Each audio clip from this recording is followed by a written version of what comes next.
Good evening. Welcome to the Marquette City Commission meeting for Tuesday, February 21st, 2012. Could you please stand and join me in the Pledge of Allegiance? I pledge allegiance to the flag of the United States of America and to the republic for which it stands, one nation, under God, indivisible, with liberty and justice for all.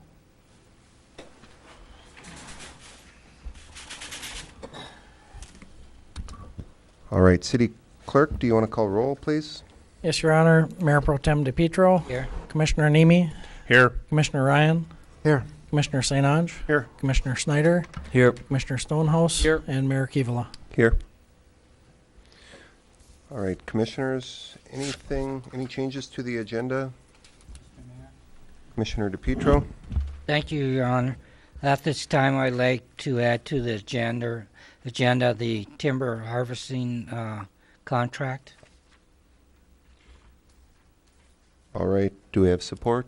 Commissioner Ryan? I'll support the motion. All right, we'll add timber harvesting, and that's for McClellan Avenue. It's a late add that we just received today, so we'll list that as item number 9. Any other changes? Commissioner Nemi? Thank you, Your Honor. I'd like to add an item to the agenda to a discussion on having the Harbor Advisory Committee review the Presque Isle Marina project. All right, thank you. Do we have support? Support. Commissioner DePietro supports. We'll list that as item 10. Any other items, changes? Commissioner Ryan? I move the agenda be approved as amended. All right, thank you. Do we have support? Commissioner Schneider? All in favor, say yes. Yes. Yes. Opposed? Motion carries. Under announcements, I'm going to rattle off once again the boards and committees that are open because there aren't that many anymore. There's 12 openings left, which is, I think, the low since I've been here. We've got 2 openings on the Arts and Culture Advisory Committee, 1 opening on the Investment Advisory Board, 4 openings on the Local Officers Compensation Commission, 2 openings on the Parks and Rec Advisory Board, 2 openings on the Sister City Advisory Committee, and 1 opening on the Traffic Parking Advisory Committee. So if anyone is interested, or say someone's just coming off a board or committee and they're interested in a new challenge, Steve, Travis, certainly you can go to our city website or visit the city manager's office. So that's all I have for announcements. We're going to get into our first presentation, which is the Harbor Advisory Committee. Chairman Bob Frazee. Bob, welcome. Mr. Mayor, good evening, everybody. Bob Frazee, I'm current chairman of the Harbor Advisory Committee. I'm going to ask to give a quick presentation on some of the things we're doing right now, a few of the things we've accomplished in this past year, and a few important things we have as we move forward into 2012. Again, we currently have 7 members on our committee. Each serves 3-year terms. I'm the current chair. Sean Wagner is our vice chair. Liz Matthews is currently our secretary. Carl Zuger, our director of Parks and Recreation, is our staff liaison. For 2011, we had a total of 14 meetings held, and 1 was canceled. Basically, just an overall view of what we do on the Harbor Advisory Committee. You know, we're established pursuant to the City Commission with informal powers, duties, and procedures.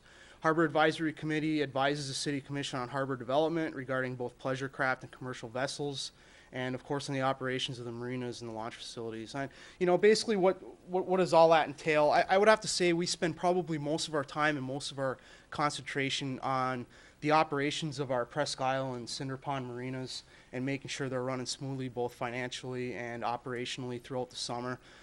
Trying to, making sure that Marquette is a great boating experience, not only for those people who live here and utilize the marinas every day, but for those visitors that come in and utilize our facilities as well. And we do have a little bit of commercial traffic that pulls into the city as well, so they also take advantage of our facilities.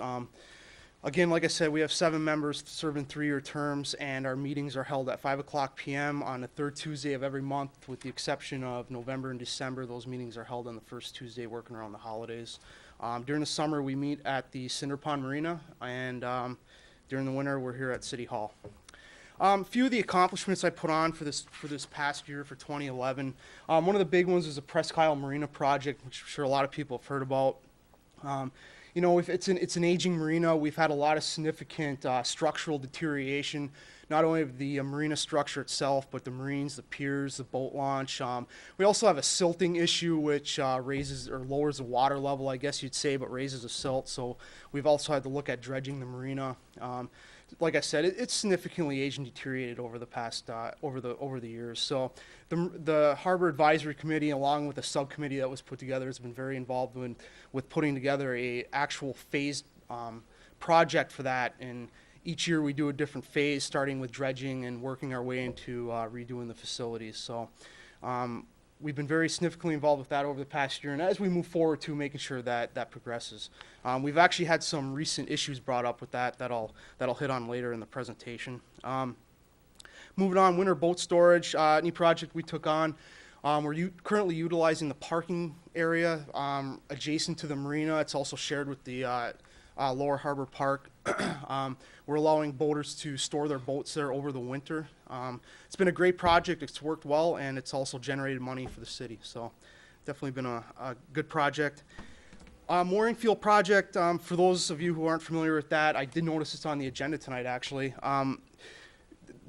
That area is kind of over by the Coast Guard station where the sailboat's moored up. Just a real quick history on that, how we got involved with it. We've had some concerns what's been done there in the past is a lot of these boaters have been dropping their own anchorage down there. And the issue what we found to be an issue with it from a public safety standpoint and such was we really have no way of telling how they're anchoring their boats. And what the Harbor Advisory Committee kind of wanted to do was look at more of a regulated way to know exactly how they're mooring up their boats. It was really never intended to create any kind of a financial hardship for these boaters, but just asset to the city so that we know they're safely being moored up down there. Because we've had boats actually break off and float free in the past. So where we're at with that, we did send out an RSP earlier this year to have that actually have a private entity come in and manage that. And like I said, I believe that's on the agenda tonight to discuss. So that's where we're at with that. And again, establishing long-range funding strategy, objective of working toward making the marina fund whole. We do this with various means, looking at the financial reports of the marina, the budget. Also with setting our rate structure every year. Last year when we set our rate structure, we put in a 6% accumulative rate set over the next 5 years. We do revisit that every year, but it's something we've been looking at financially for the marinas. Also, we were also involved with the 5-year park and recreation plan, which I'm sure most of you are familiar with. You know, basically looking at the roles of the marinas and the boating public within that plan. And all our members did take the Parks Recreation survey that was sent out as well. So, some of the goals for the upcoming years, setting seasonal rates. This is also kind of an accomplishment for last year. Last year, the state of Michigan State Waterways Commission, which is where we initially look at for setting our rates, we go off what they set and go from there. They redid their rate structure last year from going from a set zone rate to, they basically gave us a lot more options to go off of. So it was a pretty exhausting task last winter around this time for us. But so this is something we revisit every year. And, you know, we definitely, I would have to say our committee does its due diligence with this, and definitely balancing what's in the best interest of the city financially and also in the best interest of the boaters who hold seasonal slips in our marinas. So moving on for other upcoming goals, Presque Isle Marina project, you know, like I said, it's already been established. It's been a 5-phase project. Mostly what we're looking at for upcoming goals is just making sure these projects are followed through with. The one thing I will hit on this evening, we've had some significant changes in how we may have to do these different phases of the marina. We were approached few months ago by the city engineers that the deterioration of the marina is more significant than it was originally thought. So we might actually be going back to the drawing board with this. I think doing a phase project is definitely a way to go. However, we may have to look at maybe redoing these phases and restructuring them and basically reprioritizing how we move forward with this. We were originally going to do dredging, but we may have more significant issues with some of the structural integrity of some of the piers that may have to have attention first. So That's kind of where we're at with this project. Nothing's been formally put together, or any kind of subcommittees or anything like that, but I anticipate this being a pretty big project for us as we move forward this year. Moving on, just ensuring preventive maintenance is completed on the current harbor facilities. I guess where I'm really coming at with this, with our committee, is I think Presque Isle Marina is a very good example of this. We've let that marina age. It's significantly deteriorated, and what we really don't want to see is we don't want to see this happen with Cinder Pond Marina. Cinder Pond Marina it's a beautiful marina facility. It still is. It's in great shape. There's been some issues that have been brought up, but we really want to see that preventive maintenance and things done on that and kept being done throughout the years, so we don't run into this same problem that we've had with Presque Isle, where we need to do something now. So I think that's definitely a big goal as we move forward, even into the upcoming years for this committee. And also overall, just to continue to work with the city of Marquette staff. We need to keep the best interests of the city, especially financially, in mind, but we're also here, we're also that bridge with the boating community. And we have a lot of people who have seasonal slips in our marina that have a lot of vested interest. Boats are a huge investment for some of these people, and they really enjoy it down there. Like I said, we do have some commercial operators, that bring money into the community, and most of all, our transient boating traffic, and basically what that is are those people on their boats that pull into Marquette for a couple nights and leave. We want to make sure that it's a very enjoyable experience for them, because they go back and tell other people about how great Marquette was. And when these people come into our area, you know what? Where do they go for dinner? Well, they can't drive anywhere. They're on a boat, so they walk uptown, and they're utilizing our downtown. They stop, they get fuel and such, and it's definitely money generating for the city. So, and I think overall that's our goal for our committee. Just a few issues that we're currently into. Like I said, I've talked about the Presque Isle Marina project.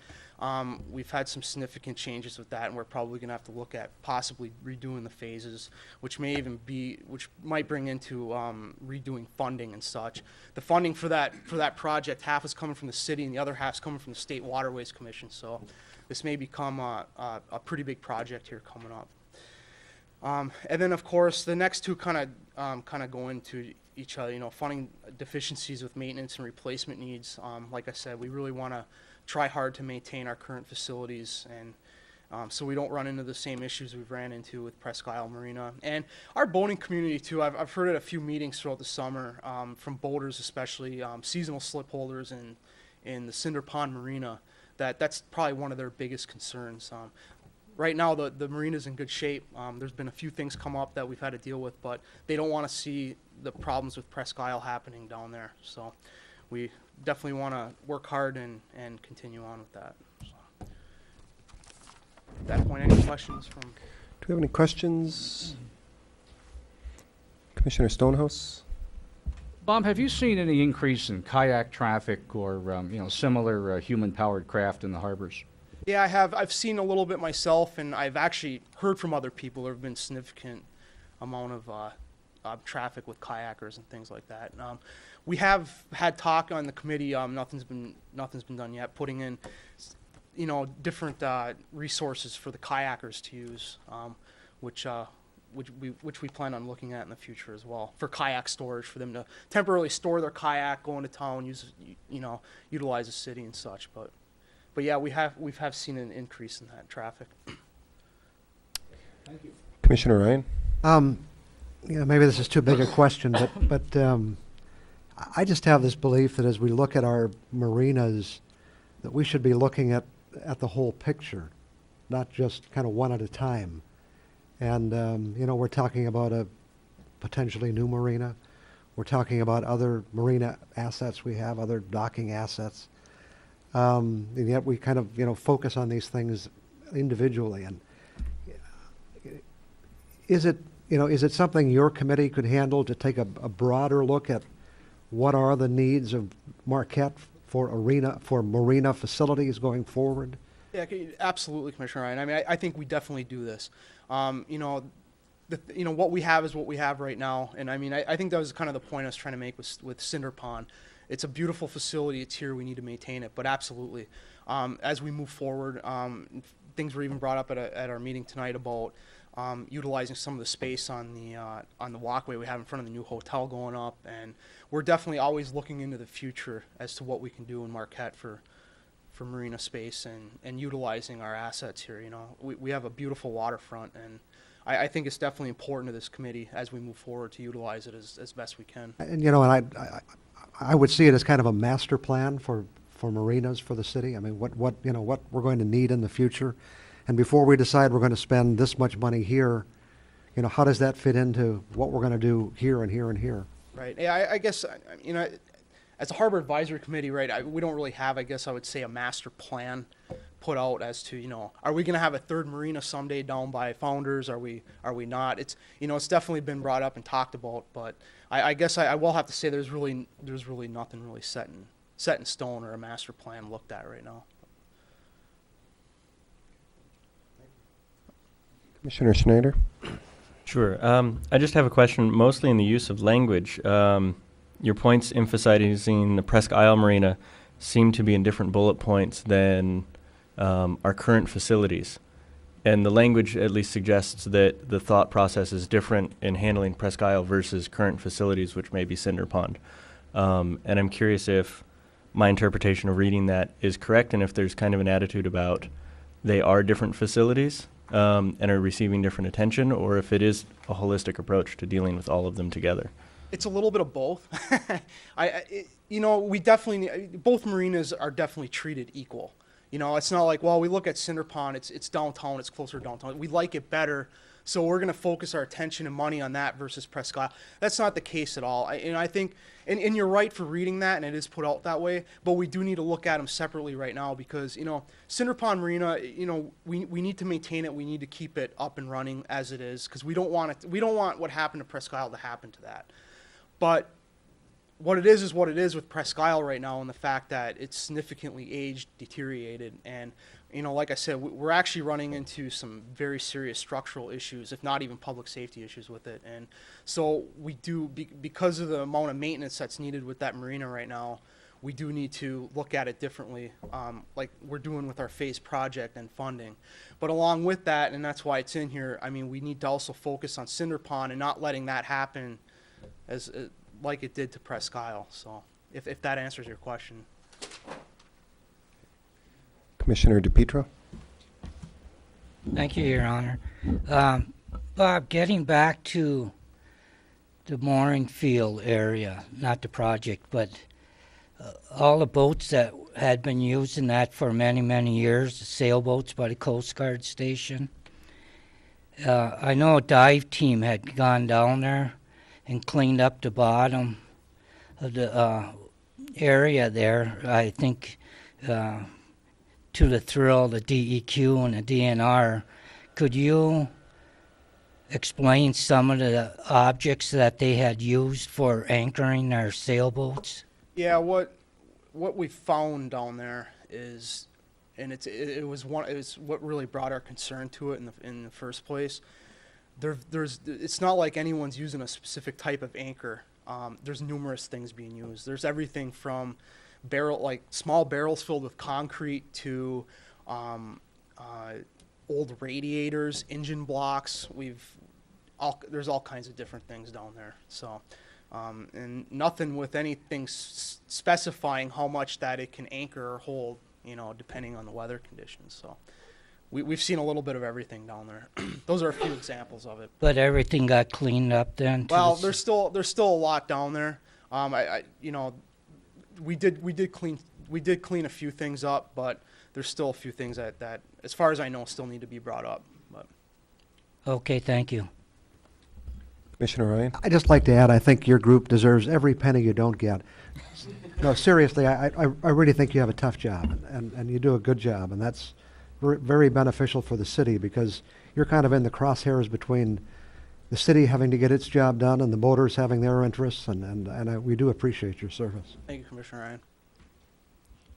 All right. Thank you, Bob. Thank you. Great presentation. Thank you. All right. Next up, we have another presentation, Asset Management and the Capital Improvement Plan by City Engineer Keith Whittington.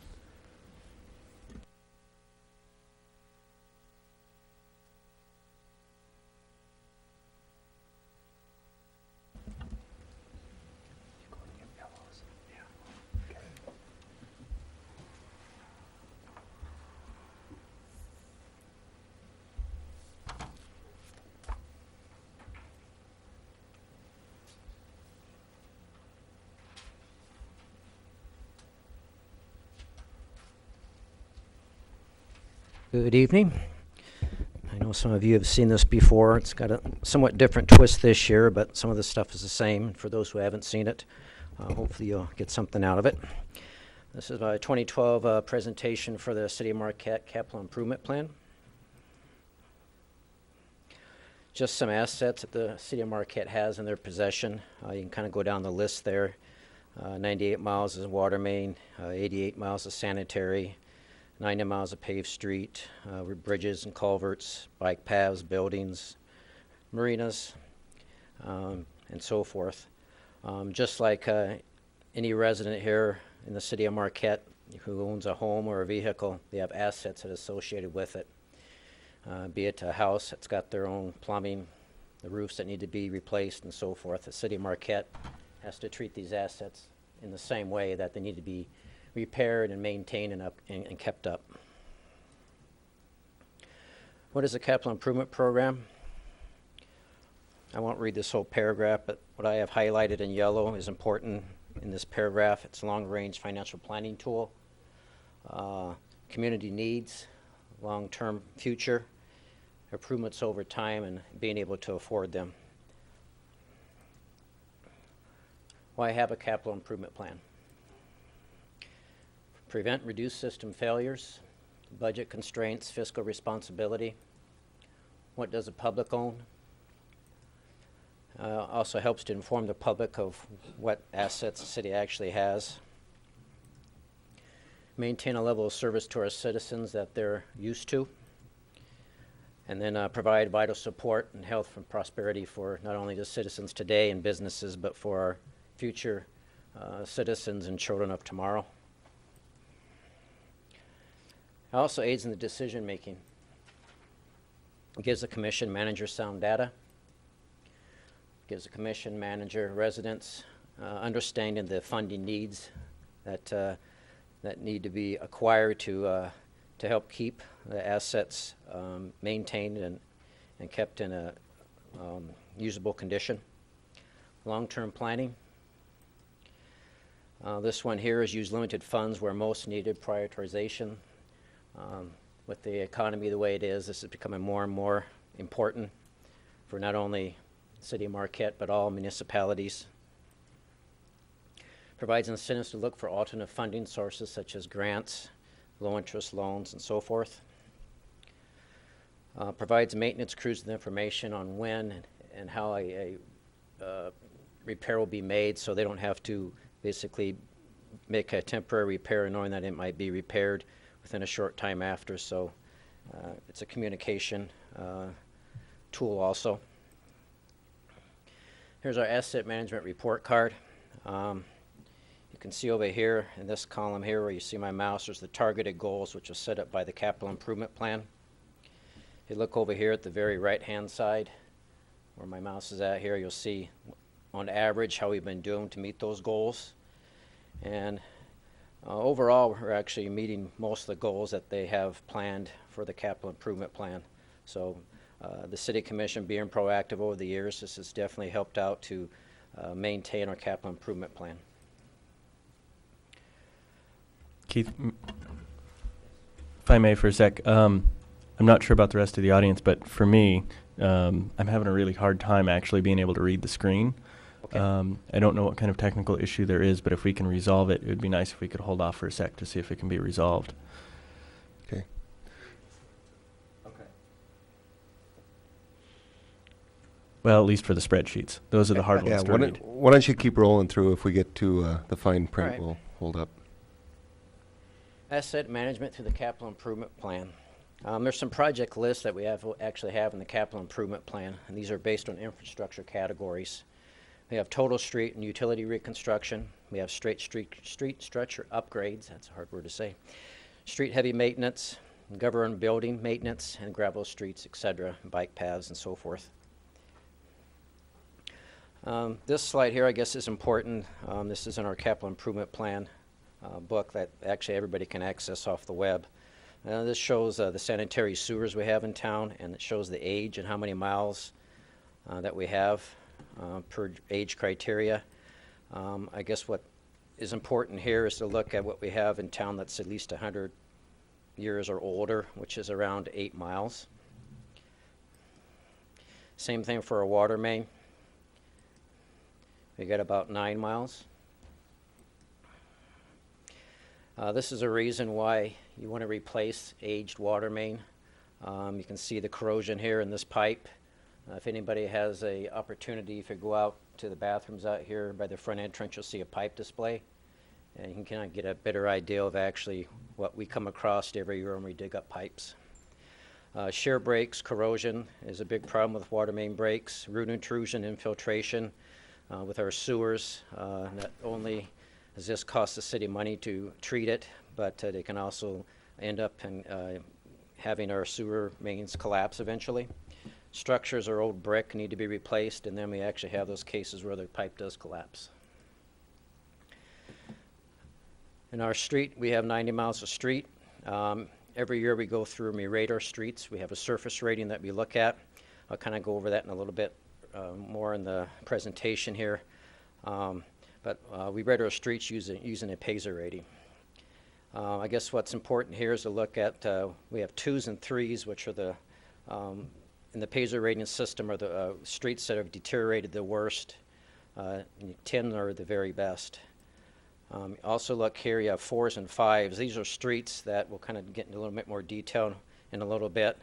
That can be, I guess you can say, maintained in a more cost-efficient manner by the use of a heavy maintenance type of methods.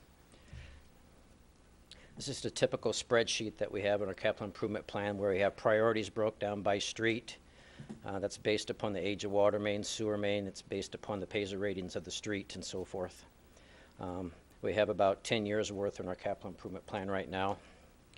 We also have the other category I talked about, street structure upgrade. This is different from the other one where this isn't a total reconstruction, but actually you're just looking more of a surface upgrade versus having to take out the utilities. Here's a project we did last year, before and after, on Brill Road. I think you can see the difference here. Before it was rated a 2 in a very poor condition, and you can see the after there. Big difference.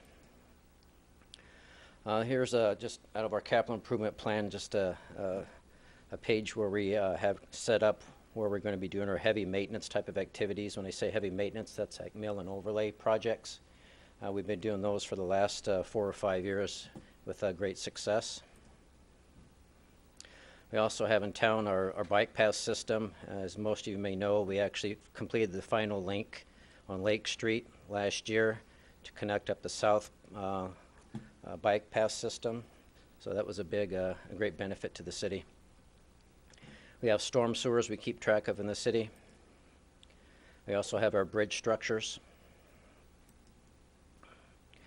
Also part of the capital improvement plan, in case you don't like looking at spreadsheets, you can actually look at a drawing there which has it broke down by year on which streets are supposed to be proposed for reconstruction, so it's kind of a handy tool for that. We have the same setup for our heavy maintenance program also. Typical replacement schedule. We've been wanting to go over this because as far as how they came up with replacement, why is it 1 mile per year, 2 miles per year, and so forth. You can see here by the sanitary sewer, we got Keith? 1 mile. Ooh, we can't read it, so I don't know if you want to just try to condense it down or give us the gist, but it's Okay. illegible, so. All right. On a replacement schedule, we actually have set up in the capital improvement plan where we have usually so many miles of street, so many miles of water main that should be replaced each year.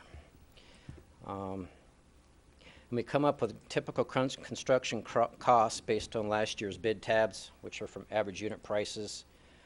We look at a typical cost per utility, which would be in like per foot, or street reconstruction foot, or sidewalk foot, and so forth. And that's how we come up with what's in the capital improvement plan as far as budgeted amounts. As far as the city buildings, this is determined by the public works superintendent. He bases that on 2 to 4% of the aggregate current replacement value of those facilities. This is how we actually come up with a replacement, how many miles we come up per year. As an example here with a street, the useful service life of a street, which means from the when it's constructed originally to the very end where it's not accessible anymore, usually is around 50 years. So if you got 100 miles of street in the city and a 50-year life expectancy, if you do the math there, it comes out to 2 miles per year, and that's how most of this was set up as far as the life expectancy and replacement costs and mileage. I think you can see this one a little bit, I guess. This is our Pacer rating system. Like I said, very good is rated a 10, and the streets that are failed, which are pretty much back into the gravel, is considered a 1. See that. This here is of interest.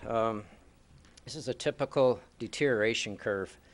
On the vertical axis there, you actually have the Pacer ratings, which is from 1 to 10. Down on the bottom there, it's actually the years. Typically, if you don't do anything with the street, it just basically keeps deteriorating until you're down to a 1. So ideally what you want to do is get it before it gets to a point where you have to reconstruct it. Most of the time we look at trying to at least prevent the street from getting to a point of where we have to reconstruct it in the 5 to 4 Pacer rating area here, and I call that the window of opportunity. Above that window is just preventive or heavy maintenance. Below that is total reconstruction, and you'll see why that's important here in just a little bit. This is another slide of the same street. If you were to all of a sudden come back and actually do some, let's say a mill and overlay before it gets down to a 3, which is heavy maintenance, you actually increase the service life. It goes back up to a 9 for your Pacer rating, increases the life of that street for another 15 years. Financially, this is where it's important to look at. Anything above a 4 or 5, or in that window of opportunity, is minimal financial liability, which is about $30,000 a year, or $30,000 a mile for the actual cost of that. When you look at a mill and overlay, you're looking at $375,000 per mile. When you get below a 4 into the 3 category for total reconstruction, you're looking at almost $600,000 per mile. So if you can catch that in fair condition, which is in the window of opportunity, and make that investment, you'll be saving money in the long run. This here's just, we've been doing Pacer ratings since 2003. That's actually a state requirement. And I won't really go into this slide here, but the next one here is interesting on the trend lines. I don't know if you can see them very well. If you look at the trend lines for a very good street, this is the kind of the lighter blue up there. It's actually, actually been doing a good job with that, where you can see the streets that are in very good condition has actually been going up steadily, percent-wise. If you look at the red there, those are the streets that are rated in poor condition. Those there are kind of staying flat. So why is that happening? The trend lines demonstrate that the fair streets are falling into the poor category. At the same time, the poor streets are being reconstructed into very good streets. So at least leaves no change in the poor rated streets. So right there, I guess, is somewhat of a situation we have now. We got over 20, that's about 28 miles of street that are rated a 4 and a 5. These streets need heavy maintenance type of treatments. Right now, on our capital improvement plan, we call out doing 2 miles per year. If you look at the math there and the window of opportunity, which only gives you a 3 or 4 window there, right now we're not going to be able to get all the streets in time before they go down into this 3 category or reconstruction. So that's something we need to be cognizant of and take a look at. So what are the challenges coming up? Maintenance of data and personnel. What are the priorities? Sufficient funding is the big one now. Delaying in construction will increase construction costs. Management employee turnover. Whenever you get new commission members. And then you got updating, revising, expanding the additional parameters as far as the capital improvement plan itself. That's all I have, and sorry you couldn't see it. All right. Any questions for Keith? Commissioner Ryan? Keith, would it be, and I know you don't know this firsthand because you haven't been here that long, but would it be fair to say in the history of, the whole history of the city of Marquette, this kind of capital improvement plan is a fairly new approach? Yeah, I would say that's correct. It kind of came, at least thought about back in the probably mid to late 80s.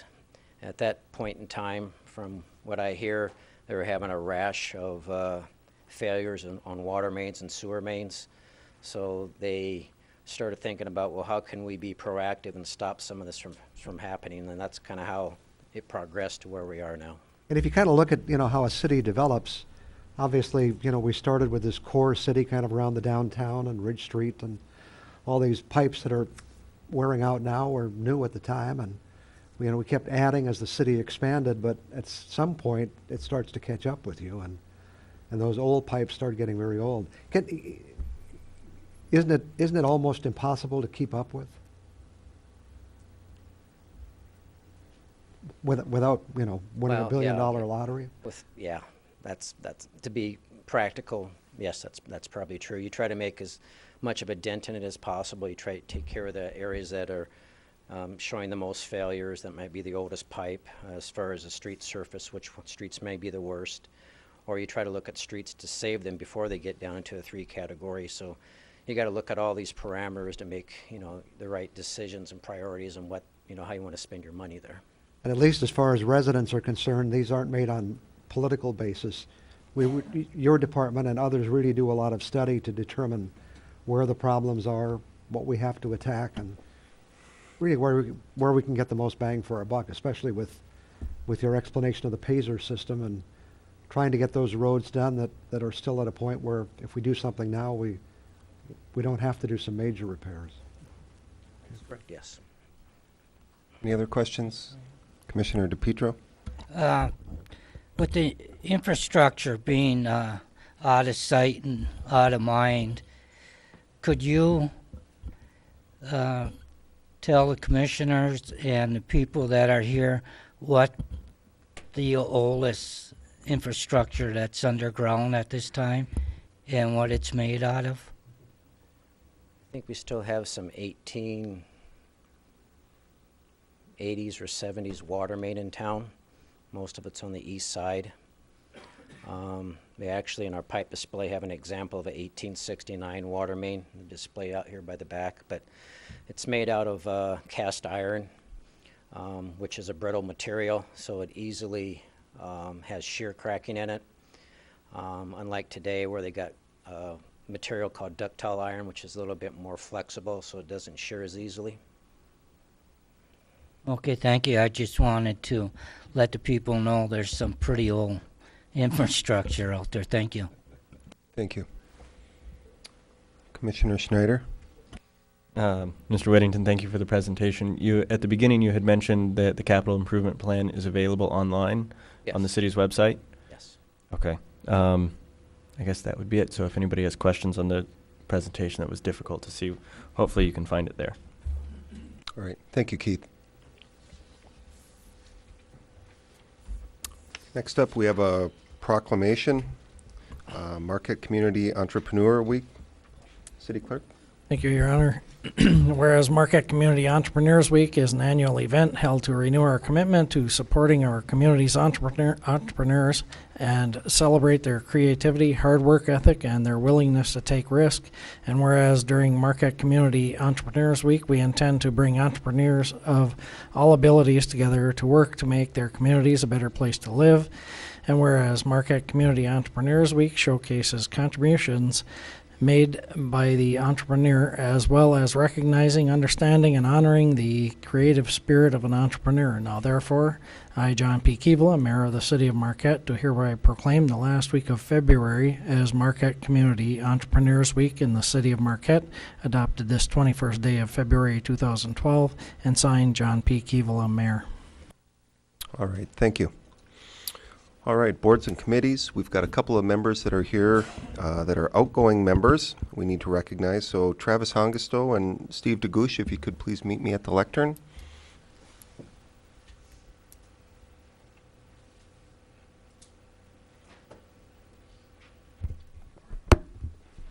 Welcome, gentlemen.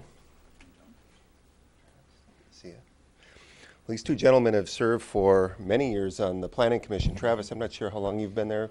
2 or 3, 4, 3? Okay. Steve, you've been a staple there for, I couldn't guess how many. Off and on? 14 out of the past 18. 14 out of the past 18, and chair for the last 4, 5, 6? Yeah. Somewhere in there. More than So half of those. more than half of it. So I thank you both for your service. No, I'm not going to give either of you a pink shirt. That is for Ann Spear, who couldn't make it tonight. But we have a T-shirt and a pin for each of you. You bet.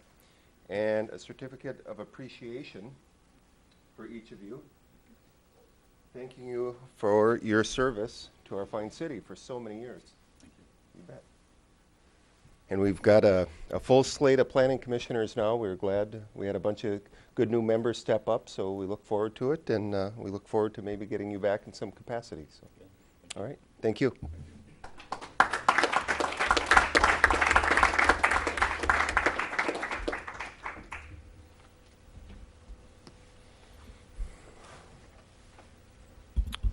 All right, next up is public comment. Comments may not exceed 3 minutes per person. Citizens may reserve time to speak on agenda items. This may result in the item being moved up on the agenda at the mayor's discretion. So again, if you would like to speak now or on an agenda item, if you could give your name and address for the record.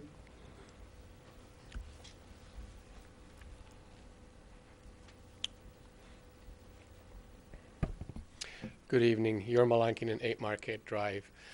I just want to mention the fabulous job that the entire community participated in our current dog sled races that we had in our community the past week or so. Tremendous job that was accomplished by hundreds and literally thousands of people, and also the ham radio operators, the guys and gals that had the backup frequencies and the frequencies to keep track of all of that. So I thank you for all the people that were involved. A fabulous job and a fabulous community to hold events like this and many others. Thank you. All right, thank you.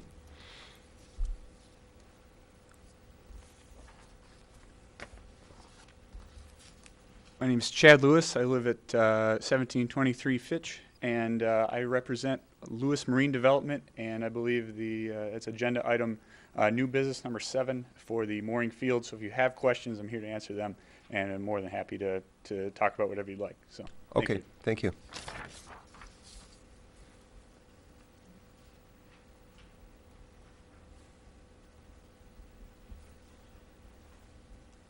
I'm John Tomchek, 235 North Big Creek. I run Daybreak Charters up in the Upper Harbor. I just want to make a couple quick comments on agenda item number 8 regarding the Marquette Harbor Cruises. I think it's a great idea. I think it's going to be a great thing for the community, just like the sailboat that's down there. But I got to be honest, at a time when the boaters in this community are being pinched for every dollar they can get, to give somebody 2 or 3 years of discounted rates up there on the wall, to give him a couple $1,000s off because he's a business that's just starting off in this community. I was a business just starting off in this community, and I paid double for my slip. So I paid about $3 grand for my 27-foot boat, and he's going to pay about $2 grand for an 80-foot boat. Like I said, I don't want to feel negative about it. I think it's a good idea for the community, but I also think that, you know, what's fair is fair, and, you know, like I said, to charge everybody else full price and give somebody a discount, I think that needs some further consideration. All right, thank you.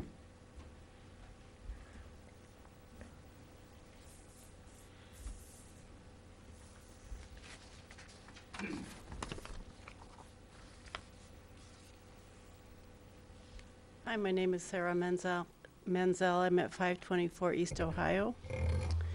And I wanted to make some comments on the mooring field, new business number 7. First of all, I want to say that my husband and I have had a sailboat in that mooring field for about 15 years. And have just a quick comment about the status of the anchors that were brought up in the fall. Along with other boaters, we have a substantial investment in our anchor and chain that's down there. I want to say that I've read the city's request for proposals and the proposal by Lewis Marine, and have some comments on that. In the proposal itself, in section 5, where it asks for a description of the individual or firm's interest, experience, and views on how the mooring field will be managed and operated. That was not put forth in the proposal. Also, in the request for proposal, you asked for a minimum of 3 references in the last 3 years, including names of the contacts, company and agency name and telephone number, and that was not put forth in the proposal. And the amount of investment that would be required to begin operations, and that was not put forth in the proposal.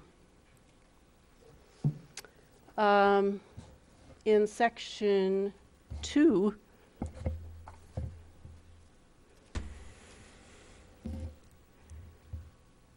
under maintenance, the vendor shall conduct annual written surface and subsurface inspection to all mooring anchors.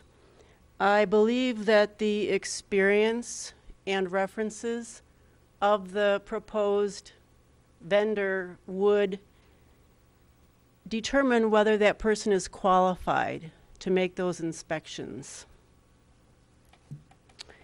In section 3,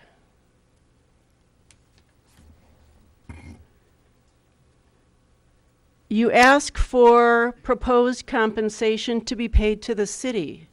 That was not addressed in the proposal.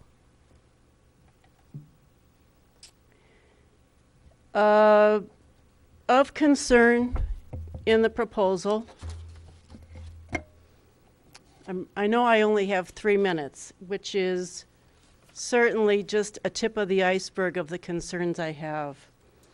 But the vendor proposes to have exclusive use for 10 years. And I repeat, the mooring field would be for the exclusive use of Lewis Marine Development. I just don't know if you folks have reviewed all this carefully, and I would like to know who I can address the rest of my questions to in the next 9 days. I also would Ma'am, like... if you'd like to speak on it when we hear that item, because you're just over the 3 minutes now. Okay. But you can reserve and have another 3 minutes if you'd like during I the, have a real quick question about who is recommending that this be approved, okay, and on ma'am, what basis, and in the next 9 days. okay, do you want time reserved during the item? Oh, yes, please. Okay. Thank you.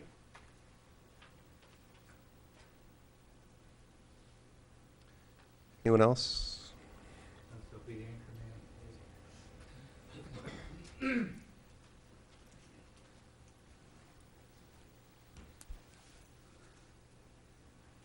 Mayor Keevala, commissioners and leaders, citizens of Marquette, thank you very much for your time.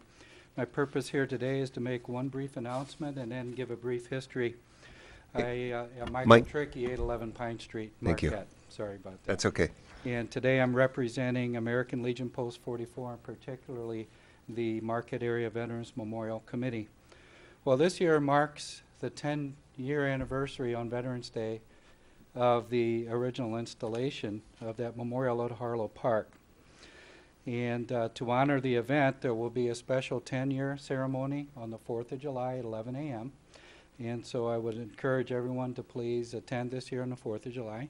And want to thank the mayor for accepting our invitation to be the keynote speaker, because we feel our ties to the city run very deep and we're very appreciative.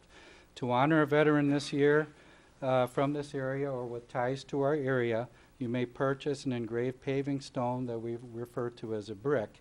Each brick contains space for 2 lines of 12 spaces per line that you can use to identify the veteran, and the cost is minimal at $50.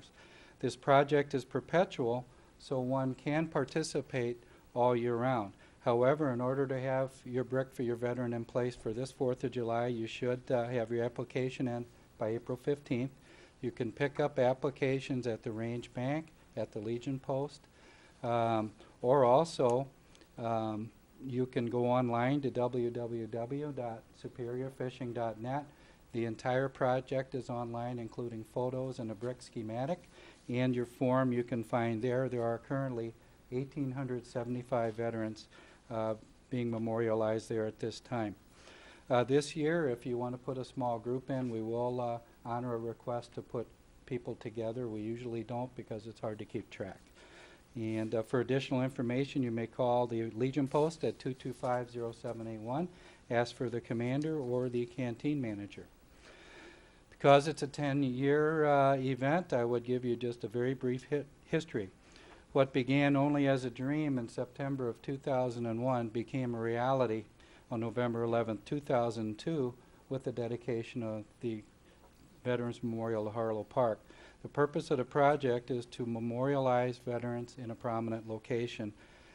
I would emphasize that this is not a war memorial. It was never intended to be such. Rather, it is for families of past, present, and future veterans to appreciate and for our citizens to see as a positive symbol of community support for our nation. The motivation for this project was 9/11. We, the veterans and members of the Richard M. Jopling American Legion Post 44, were driven by a deep sense of pride in our community, our country, and coupled with the need to show solidarity with our fellow citizens to take action. The idea of building a Veterans Memorial was not the Legion's idea.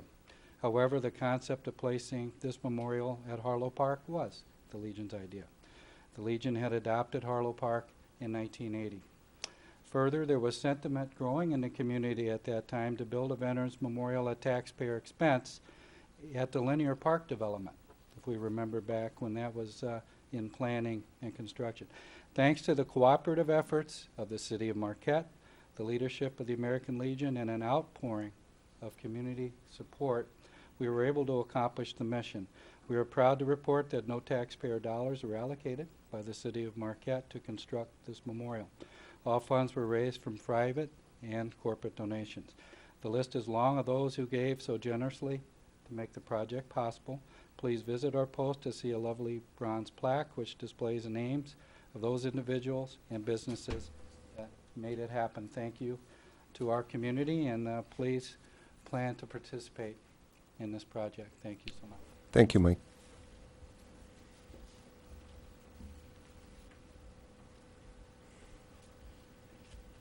Dave Aldridge, 2013 Bancroft Street, Marquette. I'd like to speak to the item 7, the Lewis proposal. I currently have an anchor that I researched with chain that I now have in the lower harbor. And according to the RFP, this is not going to be allowed, which means it would have to be pulled up. And then I'd have to pay the fee to go back into that anchorage, whatever that fee is established. I noticed in the RFP there is no amount that's listed for what it would cost the boaters to get onto one of those moorings. And in the summer of 2012, if there's more boats than 8 and he can't get more than 8 moorings in, where do those other boaters go? In addition, I feel I should be able to leave my mooring, move it to the required Loran position, and not have to buy another mooring that I've already paid for. Thank you. Thank you. Anyone else? Nobody else? Okay. We will move to the consent agenda. City Clerk, do you want to read through the items? Yes, Your Honor. Item A, approve the minutes of the February 13, 2012 City Commission meeting. Item B, approve the total bills payable in the amount of $330,859.33. Item C, authorize the city to act as fiscal intermediary for KBIC funding of $20,000 for the UP Children's Museum's basic operational needs. Item D, authorize the city to act as fiscal intermediary for KBIC funding of $15,000 for the NMU Center for Native American Studies for their decolonizing diet project. Excuse me. Items E, authorize the city to act as fiscal intermediary for KBIC funding of $10,000 for the Marquette General Foundation to host a conference on nutrition and integrative medicine. Item F, authorize the city to seek $20,000 in funding from the KBIC for the purchase of a specially equipped vehicle for the police department's K-9 unit. Item G, authorize the city to act as fiscal intermediary for Sault Ste. Marie Tribe of Chippewa Indians funding of $15,000 for the NMU Center for Native American Studies to purchase a Growing Spaces greenhouse kit, supplies and installation costs. And item H, provide a letter of support for the Great Lakes Recovery Center's USDA Rural Development Loan application and authorize the mayor to sign the letter. All right, thank you. Commissioners, Commissioner Ryan? I move the consent agenda be approved. We have a motion to approve. Do we have support? Support. Commissioner Stonehouse supports. Commissioner Ryan, any comments? No further comments. Commissioner Stonehouse? None. Seeing no other comments, all in favor say yes. Yes. Yes. Opposed? Motion carries. We will just take these right in order today. I think they'll go, at least the first one, relatively efficiently. So we'll start with number 6, report and recommendation from the Regional Rec Subcommittee regarding Regional Recreation Authority goals. City Clerk? Thank you, Your Honor. Background.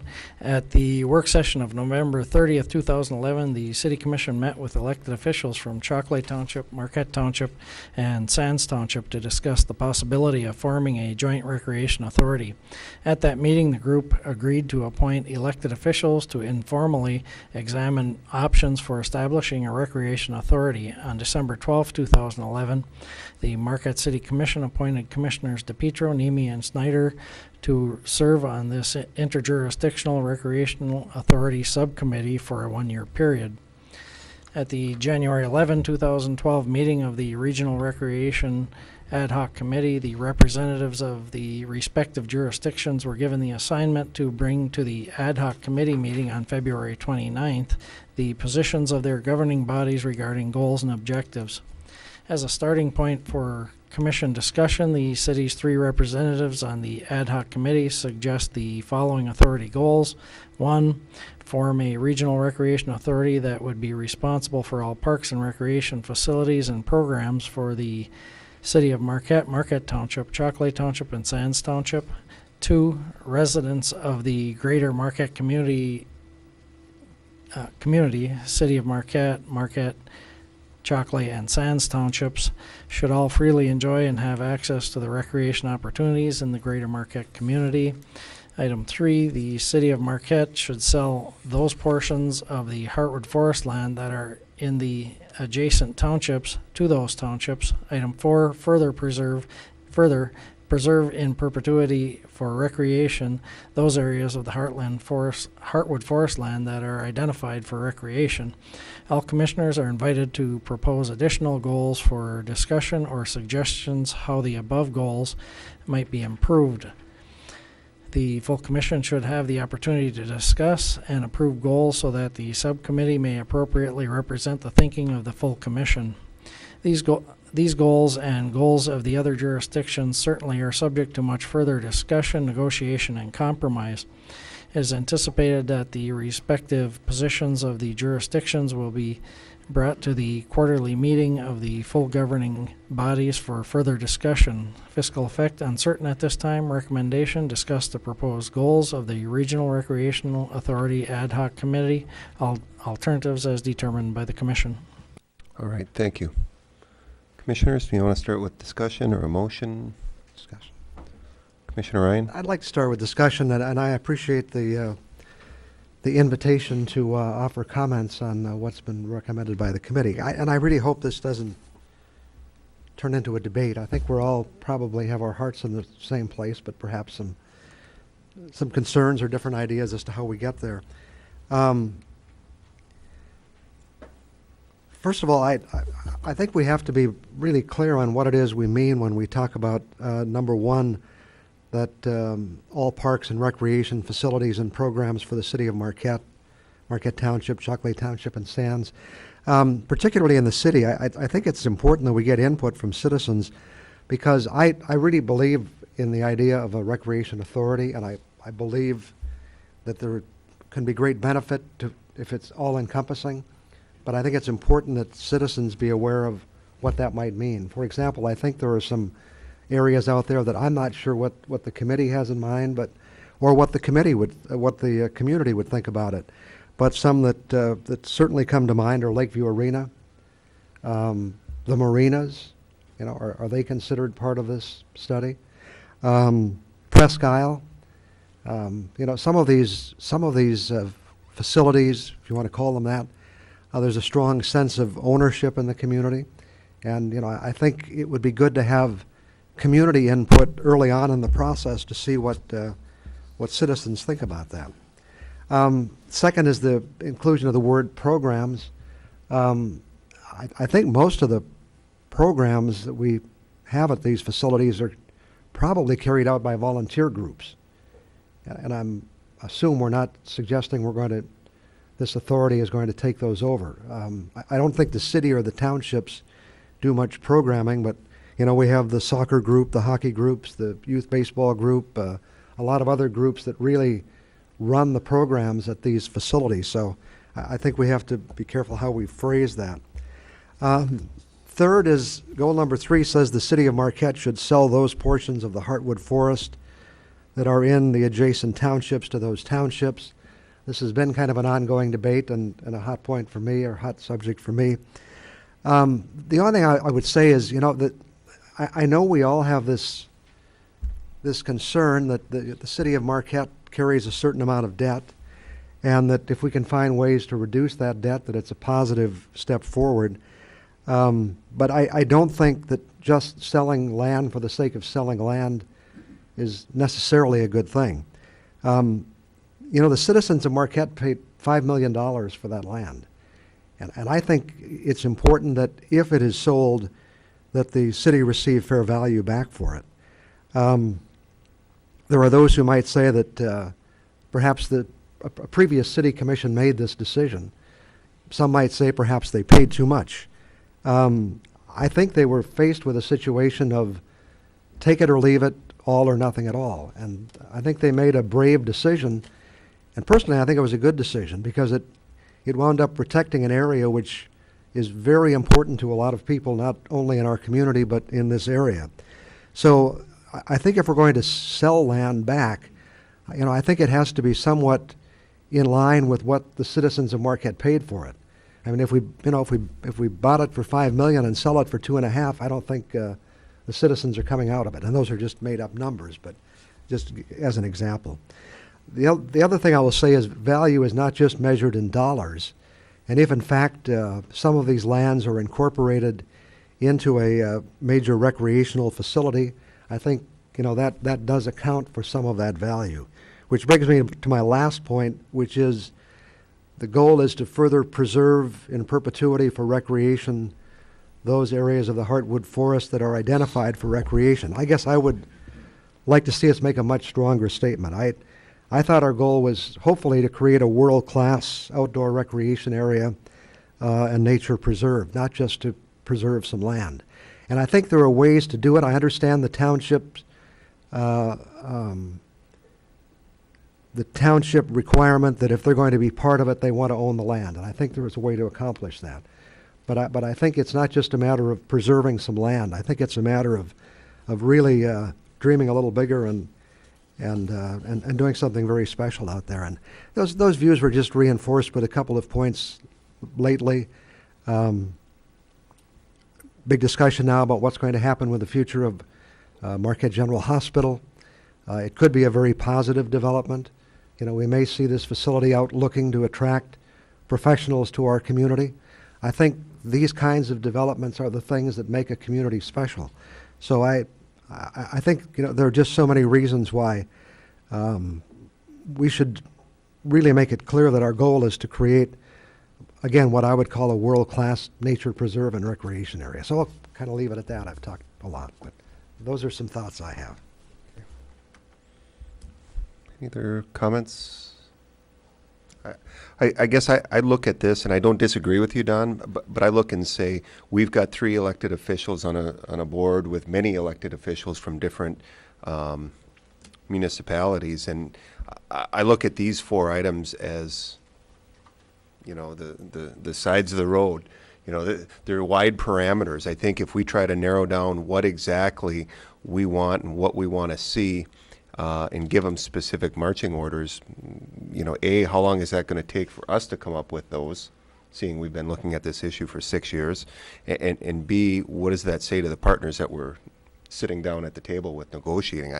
I would rather have some rather, I won't say vague targets, but directions, because any of these things will come back to us, but a direction to go down and try to facilitate. For instance, you know, the city should try to sell these portions of the Heartwood Forest land. That opens it up to it. It certainly doesn't say, boom, they're for sale, it's done, let's go. So, Commissioner Schneider? Yeah, to me, this has been a really incredible process to be able to sit down with elected officials from the other communities. And these are the 4 goals that we had kind of looked at as generally being able to move forward with general consensus from the commission. You know, all of the points that you had brought up are something that the ad hoc recreational authority group has discussed. What facilities are involved? Does it include Lakeshore? Does it include, or is it just Heartwood? Does it include the marinas? You know, does it include Presque Isle? All of that has been discussed, which has been, I think, at least worth having on the table. And it was really good for me to hear from the other municipalities. They recognize their citizens are using our resources, and because of that, they feel like they should be towing their fair share. So really, where does that stop with facilities? I don't know, but that's part of the dialogue moving forward regardless. We've talked about programs and who deals with the management of it. All of these things are on board. Selling the Heartwood, you know, I had turned that down as well. It's very, very near and dear to me. And to me, 3 and 4, at least in my heart, kind of go hand in hand. Is if we're going to sell the Heartwood, it's got to be with some sort of understanding that it's going into recreational intentions that we want it to go into. There's a lot of trust issues between municipalities historically, as I'm learning about them. But this isn't something that the 3 of us can actually decide on. This is something that we're generally representing the city to try and work towards. And then, of course, it comes back to the commission and the citizens at large to actually decide if we want to step involved. But definitely all of your concerns are things that we have discussed. They just haven't made it into the 4 distilled goals that we'd kind of looked at as a general direction. All right, thank you. Commissioner St. Ange? Thank you, Your Honor. I do appreciate having the chance to chat about this at the commission level. It's obviously a unique opportunity.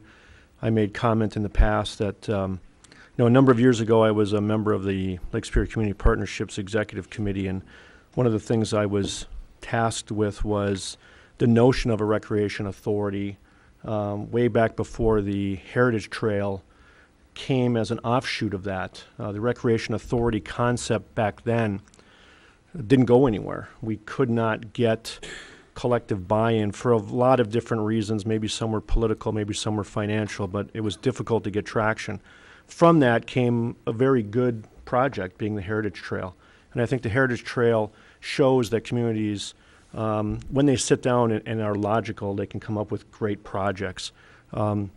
I'm no longer on the Partnership Executive Committee, but I did, my comment is relative to the work session we have November 30th. I made a comment that night that a regional recreation authority, to me, makes incredible sense. We have so many facilities in all 4 of these jurisdictions that one has to believe we can have some economies of scale if we can factor them together and manage them accordingly. During hard economic times, you can't do everything. So if we can manage more efficiently, I think it makes a lot of sense. My concern, and I realize these are broad issues, and I'm not going to nitpick them, my concern that evening on November 30th was there was a comment made by one of the townships that really their interest seemed to be more in line with getting their portion of the Heartwood Forest than it was maybe participating in the Recreation Authority concept. I'm hoping that was maybe more of a misspeak than it was a true intention. I would be a strong advocate of a Recreation Authority, and only to the extent that all 4 jurisdictions are involved, because I don't think you can pull one out and make it work. I think everybody has to be involved. If a township needs to be involved in order to be involved, they want to control their own property. I've gone on record many times saying that City of Marquette, I think, made a blunder when we purchased all of this property using taxpayer dollars. I've talked to some of the commissioners at the time, and I don't know that there was a collective purpose for it other than it was an opportunity. And from there, we've created a lot of different sub-stories on what the purpose was, what the intent is, and it should be recreation, should be this or that. At the end of the day, it's $5 million. It's a lot of money. And I do agree that if one of the municipalities wants their property back, so to speak, then we should sell it to them. I do agree with Commissioner Ryan, it should be at a fair price. But we're never, ever going to get, I don't think, what we paid for it, because we paid a premium for it at the time. Some of that property is certainly worth every penny we paid, but much of that property is not. And that's the reality of life. I struggle a little bit with the notion that under item 4, that we will preserve in perpetuity for recreation. I don't think that was ever the intention. I think there's some merit in it to a degree, but at the end of the day, anytime you put something into perpetuity, that's a long time. And I think, we went through this whole study with the advisory group that we put together, that was put together actually before I came here. All we've done is accept that report. We haven't adopted it per se that I can recall. And I don't think that if we're going to put a recreation authority together that we should handcuff the authority as to what it can and can't do to such a degree. To me, it just doesn't make much sense. I like the idea. I think it has merit. I would encourage my fellow commissioners to please plug forward. But I'm hoping that all of the jurisdictions, all the municipalities will stay involved and see this through and really try to give it the best opportunity as a recreation authority to come to fruition, because I do think it makes a lot of sense for us. Thank you. Thank you. Commissioner Stonehouse? Well, just I think to comment that I'm viewing these goals as strictly that, very wide parameters, a good long way between the ditches. And ultimately, all of these things are going to have to come back to the commission anyway. Obviously, we empower these commissioners to meet and to work and to operate as a subcommittee, but decision-making is still here. And I would assume that as part of that process, we would have due public input to any of the items that may be part of the Recreation Authority. So the issue of Presque Isle, for example, or marinas or soccer fields, all of them will have to stand or fall based on what public input would be as they see a total plan and how the whole thing would work together. So very supportive of giving these as goals and activities and tasks and missions and hopes, and sending these guys loose again to see what they can come back with. Thank you. Commissioner Nemi? Thank you, Your Honor. I like Commissioner Ryan's comments about the adding to the goal in the Heart Forest to develop a world-class preserve. I think that's kind of the sense of what we're looking at, but we're just in the development of the goals that it was just left out. But as number one in my mind is it's a leap of faith. It's really, we have to look at our comfort zone and what things would go into this authority, what things might not. I'm comfortable with taking all the city's parks and recreation activities and programs and letting a joint authority of the greater Marquette community operate it. I'm comfortable with that. There are citizens of our community. We all use it. I think we would all steward it to the benefit of everyone, and I think it's a leap that I can make quite easily. But we do need some sort of guidance, and I think this is it.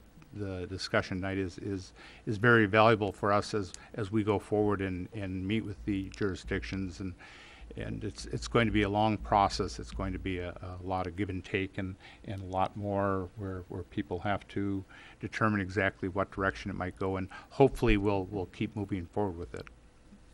Great. Thank you. Commissioner DePietro. Thank you, Your Honor.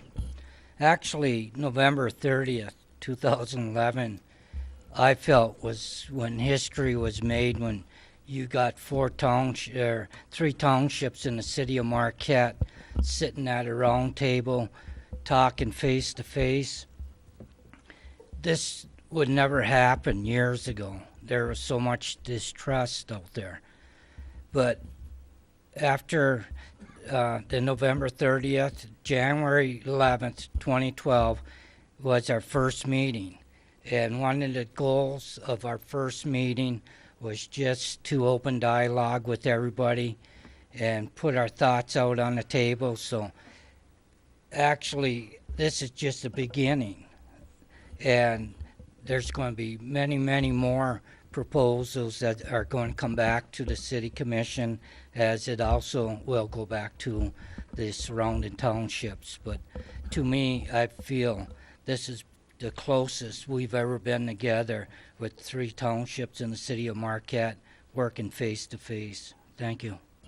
Thank you. Commissioner Ryan? And again, my comments were not a reflection. I appreciate the role that Jason and Bob and Johnny have been playing in this process, and I guess it's just it's a chicken and egg situation. Do you kind of rough it out and then come back here and find out, hey, we didn't say that, or do you find out kind of going in maybe what some of the more specific parameters are, and feel a lot more comfortable when you're sitting down with some people from the other townships. But you're right. Either way, it's going to wind up back here, so it's not a question of that. It was maybe just putting a little more meat on the bones, or at least expressing a couple of my areas of concern. And others have done the same. Sure. All right, do we have a motion? Yeah, I think, why don't we have a motion to approve the goals? Not everyone at once. Commissioner Stonehouse, thank you. I will motion to approve the goals of the Recreation Authority Ad Hoc Committee as stated. Thank you. Do we have support? I'll second that. Commissioner Nemi seconds. Commissioner Stonehouse, anything additional? Well, I think we've had a good discussion on it. We all understand the value that we can have with the authority, and we should continue to move forward with it. Thank you. Commissioner Nemi? Nothing further, Your Honor. All right. Anything further? Commissioner Ryan? Yeah, I'm going to vote no, but only for the reason of number 3, which says the city of Marquette should sell those portions of the Heartwood Forest. I don't think that should be in a goal. I think that's something we might consider, but that makes it almost policy at this point. So. Okay. Commissioner St. Ange? Thank you, Your Honor. I'm also voting no based on item 4. I just don't think that one study that was put together warrants adoption verbatim, and I think that it's just nearsighted of us to predispose what options we might want to keep available as we go forward. Thank you. Okay. Any other comments? Commissioner Stonehouse? I guess the only comment I might make is hair splitting a little bit. Reading item 4, further preserve in perpetuity for recreation those areas of the Heartwood Forest that are identified for recreation. It doesn't indicate identified in any specific document or report, only that identified for recreation, and I would assume then therefore that would be part of the process of the committees, and as they come forward with a recommendation from the, I guess I'll call it the Rec Authority Ad Hoc Greater Committee Group, that then becomes those portions set aside, not necessarily those portions identified in our ad hoc committee.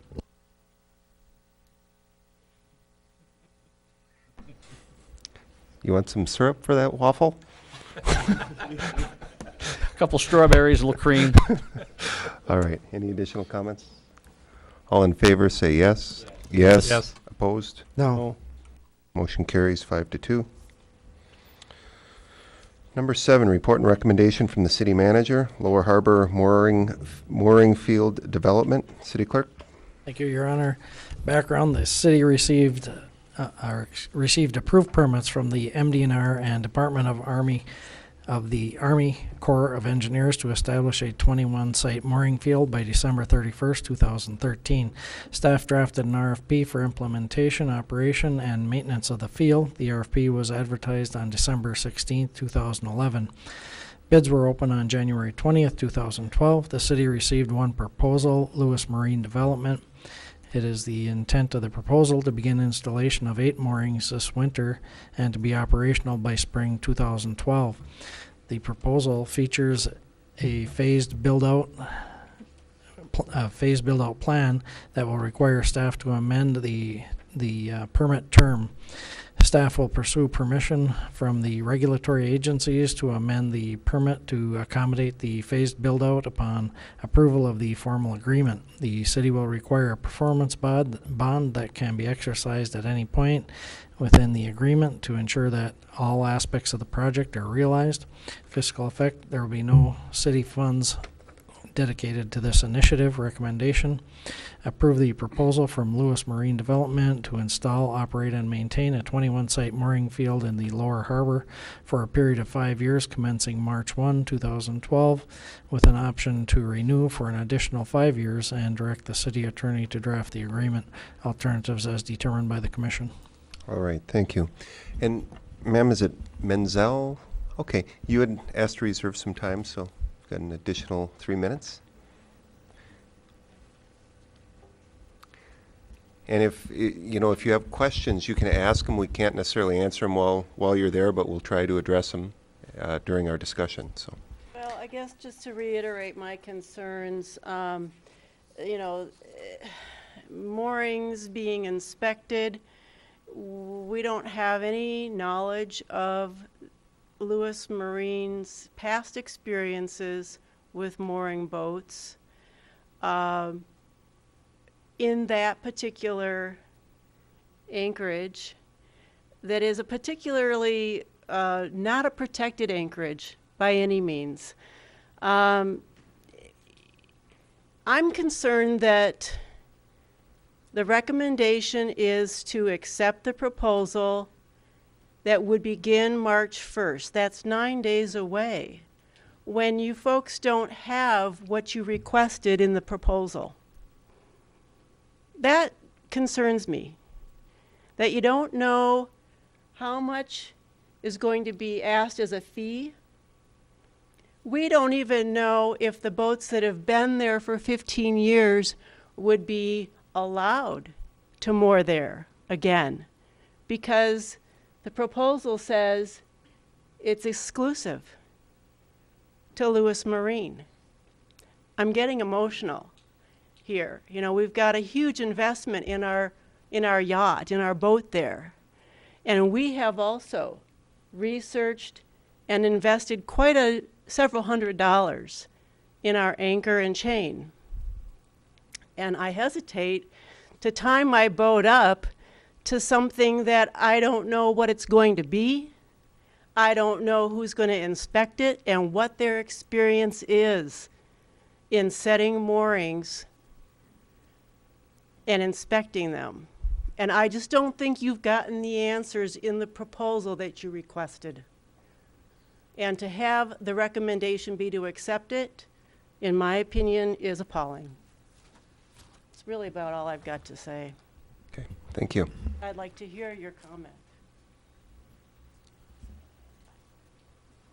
Okay, Mr. Lewis, you had asked to reserve some time. Was that only to answer questions, or would you like to? Sure, I can answer questions. I can, it sounds like the important one was maybe to cover. Okay, why don't, if you could, come and give your name and address again, and we'll have you speak in the microphone so that we get it for the record. Yeah, my name's Chad Lewis. I live at 1723 Fitch Avenue. All right, so I guess why don't we go ahead and cover maybe my interest in the field. Am I limited to 3 minutes? Not because you're the applicant. Sure, okay. So, I've lived in Marquette for about 6 years, came here to go to school, graduated from Northern, opened a business, have a regular job. kind of do what people that want to live in Marquette, want to do. When I first moved here, I actually kept a boat in the mooring field and borrowed a mooring from the Menzel's actually for a couple of years. And I went to people from other areas that, where I've come from and where I sail and that kind of thing, and said, man, they've got a free mooring field. It's the coolest thing ever. You put your stuff out there, it's free. As we've kind of come along, and you kind of see the mooring field grow, over the last, maybe 4 years or so, and it gets a little more disorganized. And I kind of feel for people like those that are here, that are long-standing members of the field. They have, they've responsibly researched their equipment. They've spent considerable amount of money. They didn't put concrete in a barrel and throw it in. They bought a rated anchor and used rated chain and that kind of thing. So those people have put a fair amount into the field. And there are, I would say, probably about 5 people like that of the, I think, about 14 or 15 that were out there last year. But what's kind of happened is it's grown and kind of maybe outgrown to where it's something that the city clearly wants to deal with because this RFP was put out. So my interest here is a couple things. One, I really want to show that a private entity can work with the municipality to provide a service. The city wants to provide this service. If they did it themselves, if you did it yourselves, it would be at fairly great expense to the taxpayer. And as a taxpayer in Marquette, would like to limit that kind of expense. And then also, I think it is something that needs to get organized. We have city resources that are tied up in the marinas. The marinas don't operate at a great profit or anything like that. So I think it's a great opportunity for someone to come in and give an example of how a private company can work with a city to provide a service as well or maybe even better than the city could provide it themselves. And so that's my main focus. I'm an entrepreneurship major from Northern. I'd like to look at business things, and I have an interest in our waterfront community. So. Okay. Do we have any questions for Mr. Lewis, Commissioner DePietro? Yes. Now, the people that have been mooring down in that area for all these years, will they get priority as far as being allowed to anchor down there? Sure. That actually, answering that question will cover a number of things. What I'd like to do is, it is kind of hard to go from paying nothing to paying a fairly significant amount.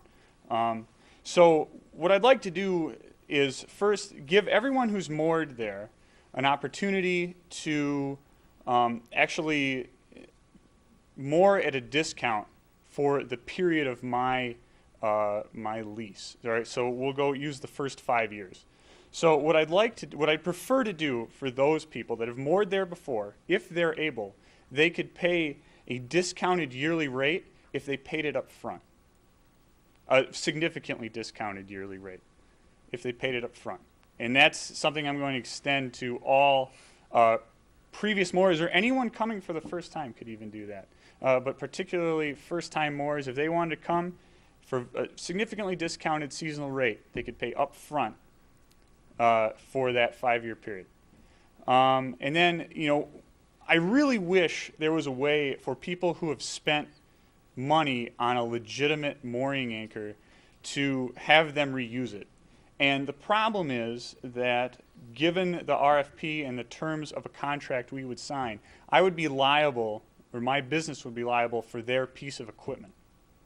So if, and I know these guys have had their boats out there, they've been safe, they haven't gone anywhere, they haven't had a problem. If there was a way for me to let them reuse that equipment, I would certainly do that. In fact, I would prefer it because that's less investment, which turns into risk on my part. So if there was a way to do that, I would do that. And I'm not sure that there is. If this proposal is accepted and we move forward, I would be very eager to pursue that.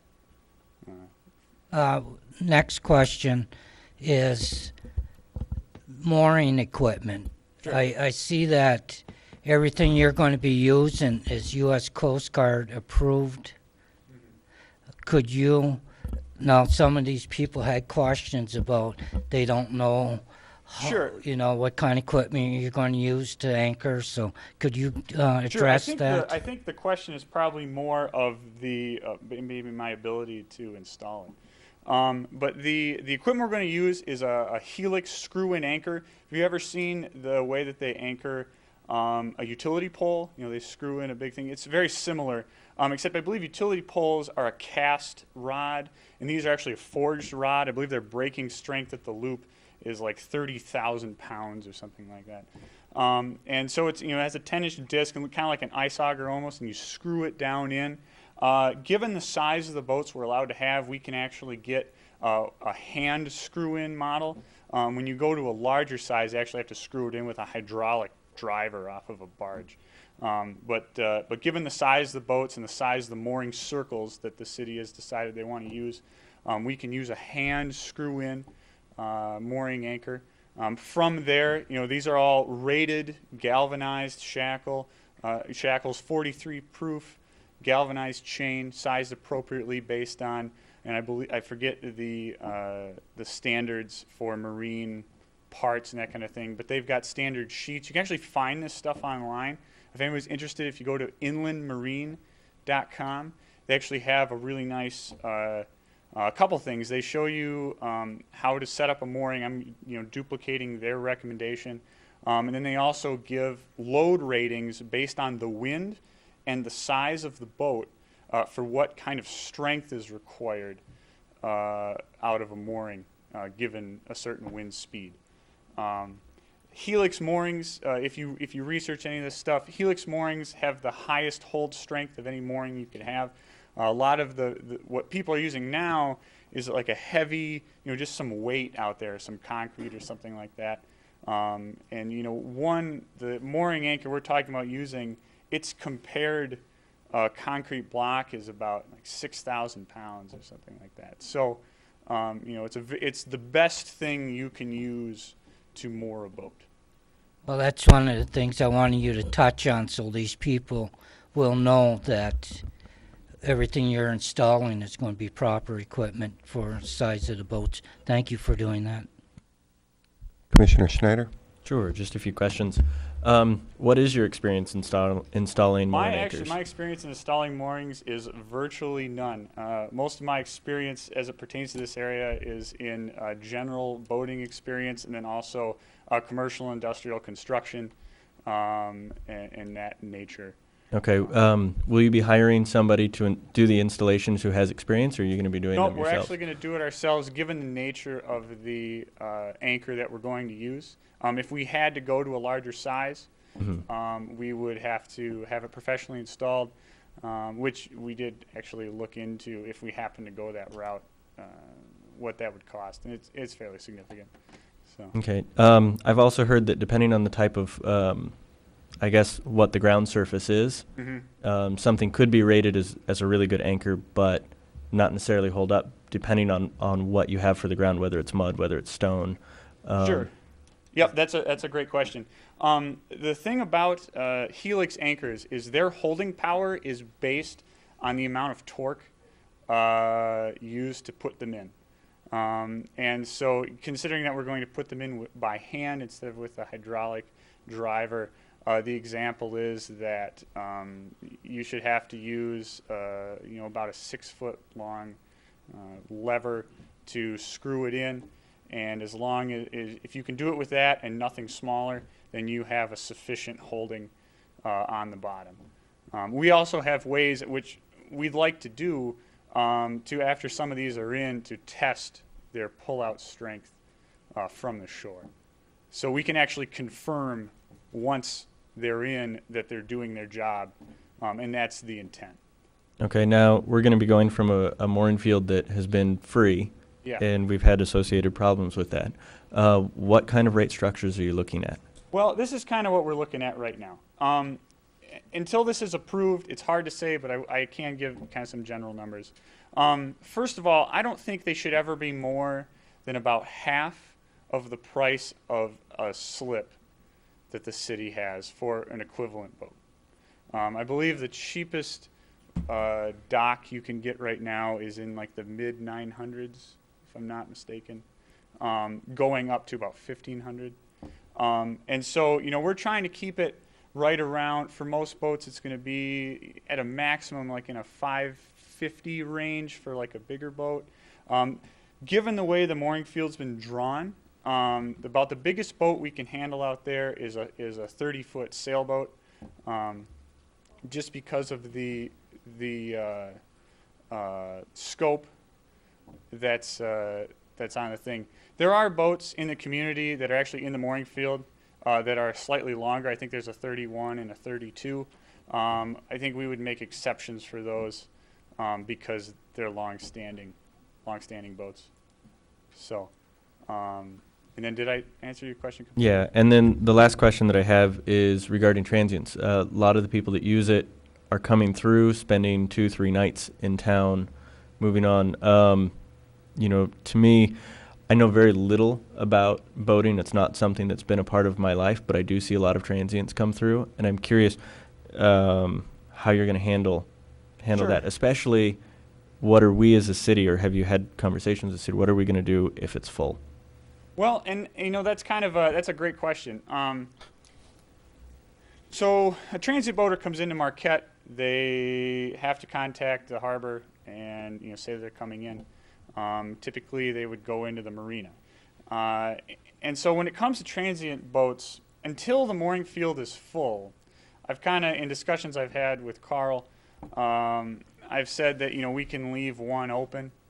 But the city doesn't really get enough transient boaters that it can't handle on its own to really warrant leaving a spot out there if there was demand to fill the mooring field. So if there were 21 moorers that wanted to be there, I wouldn't see a reason to take one of those away just for a transient boater. Because a transient boater can legally come in and put an anchor down and leave their anchor light on as long as they're not blocking a common waterway or anything like that.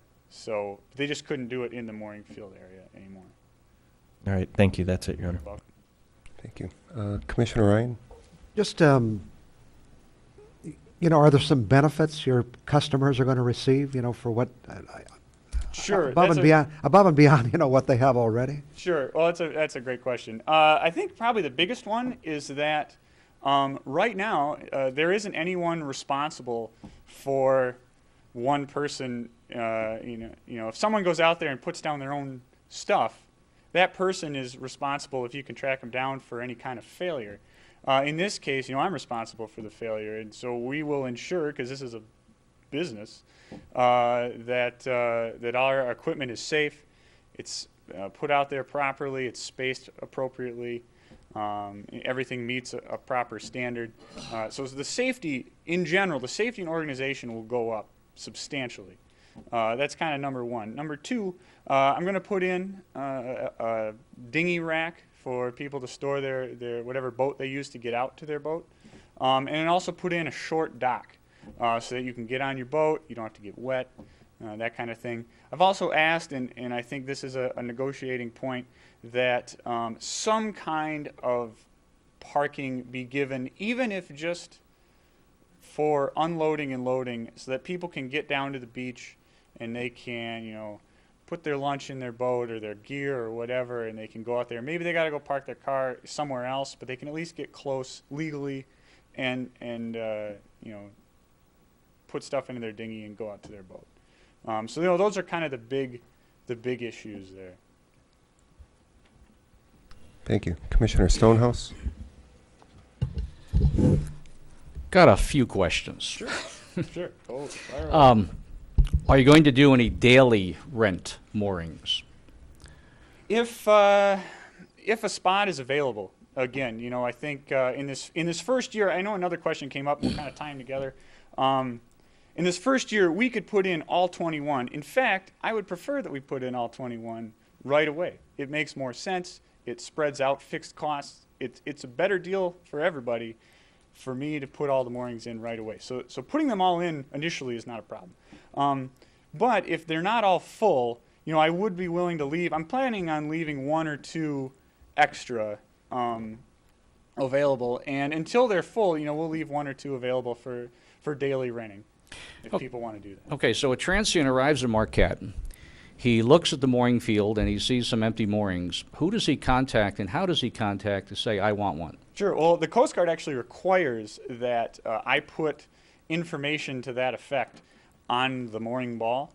And so if a transient came in and they didn't call anybody and they happened to pull up, they'd see a sign that to the effect said, this is a private mooring, you can use it, this is the rate, you need to call this number and talk to this person to take care of that. I was going to say, in probably 15 years of keeping a boat at Cinder Pond, I have never heard or seen a transient coming into the mooring field and actually call anybody. Sure. Well, they haven't really, you know, had to do that. So. How's it controlled when a boat breaks loose? Well, what we'll do initially, and I think most times when especially if there's a storm or something like that, you know, the city is going to have on hand my number. If a boat breaks loose, we will make an effort to go out. We have a boat and train people that can go out and at least assess the situation. In a lot of situations, you really have to rely on the Coast Guard or you know, someone who's experienced in towing if you need to tow a boat away from a rock or something like that.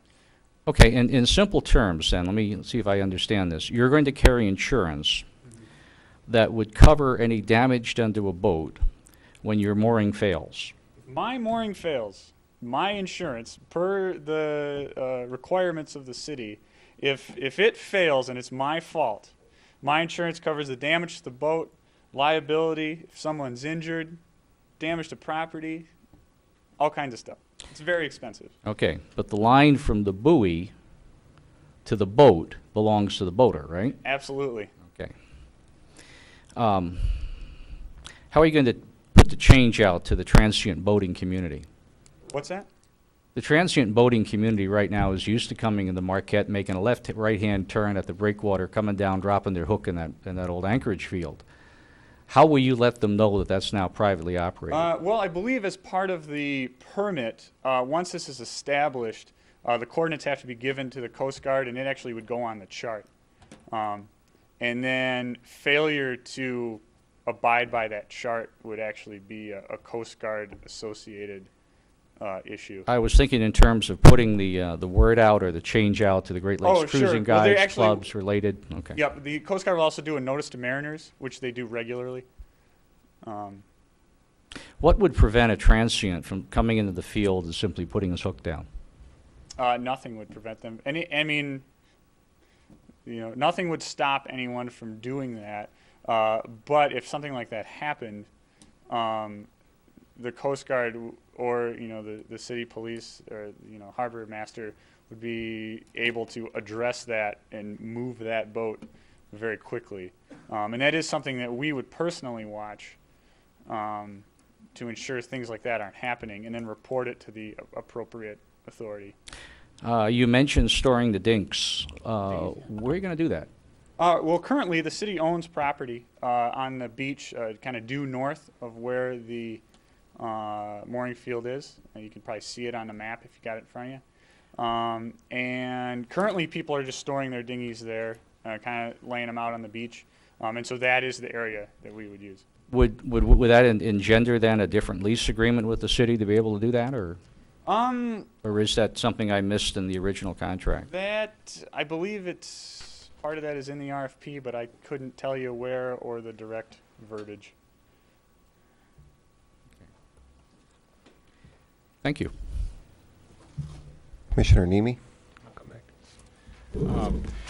At the expiration of the lease, who's going to own the moorings? Are you going to then turn those over to the city? Yep, or? they would become property of the city. Okay.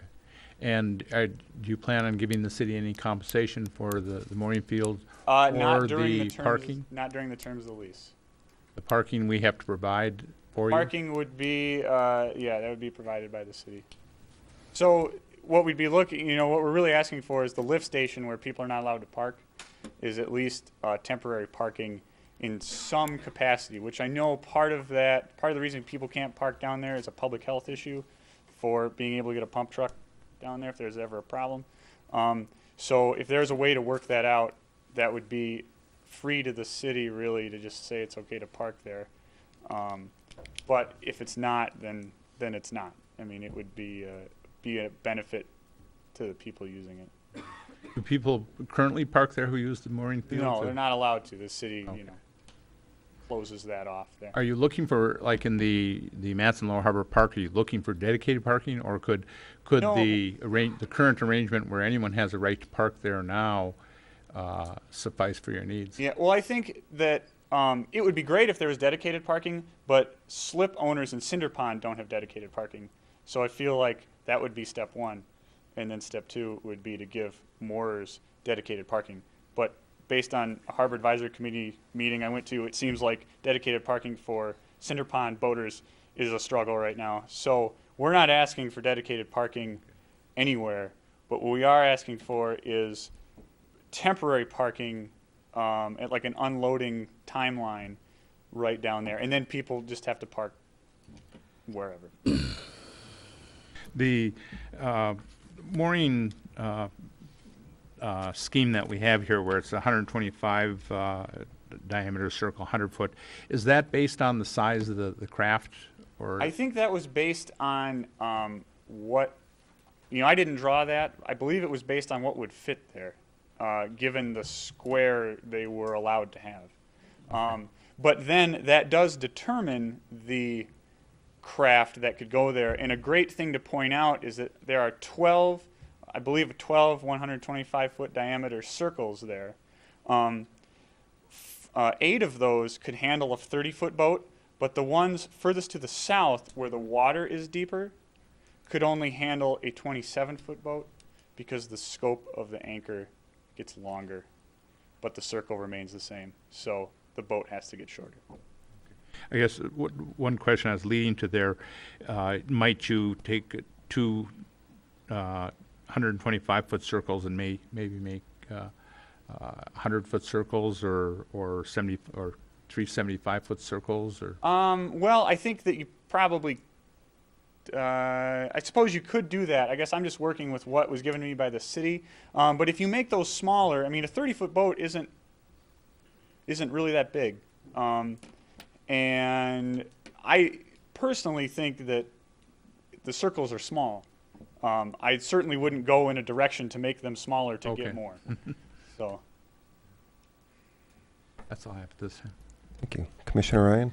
Well, it's just, I think it's great that Mr. Lewis has been willing to respond to all these questions, but I think it's important to point out that this is kind of a two-stage process. He didn't start this. The city started this.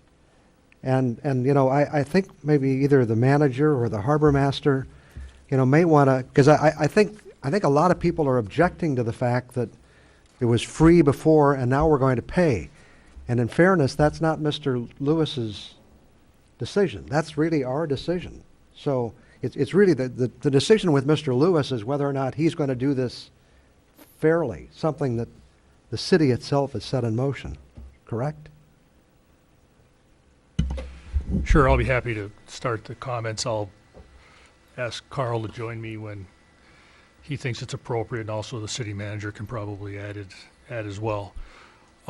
This started as a little history. I think you maybe heard it. Back in 2008, when I became the chief of police, I became aware that there were issues with the current mooring situation in the lower harbor.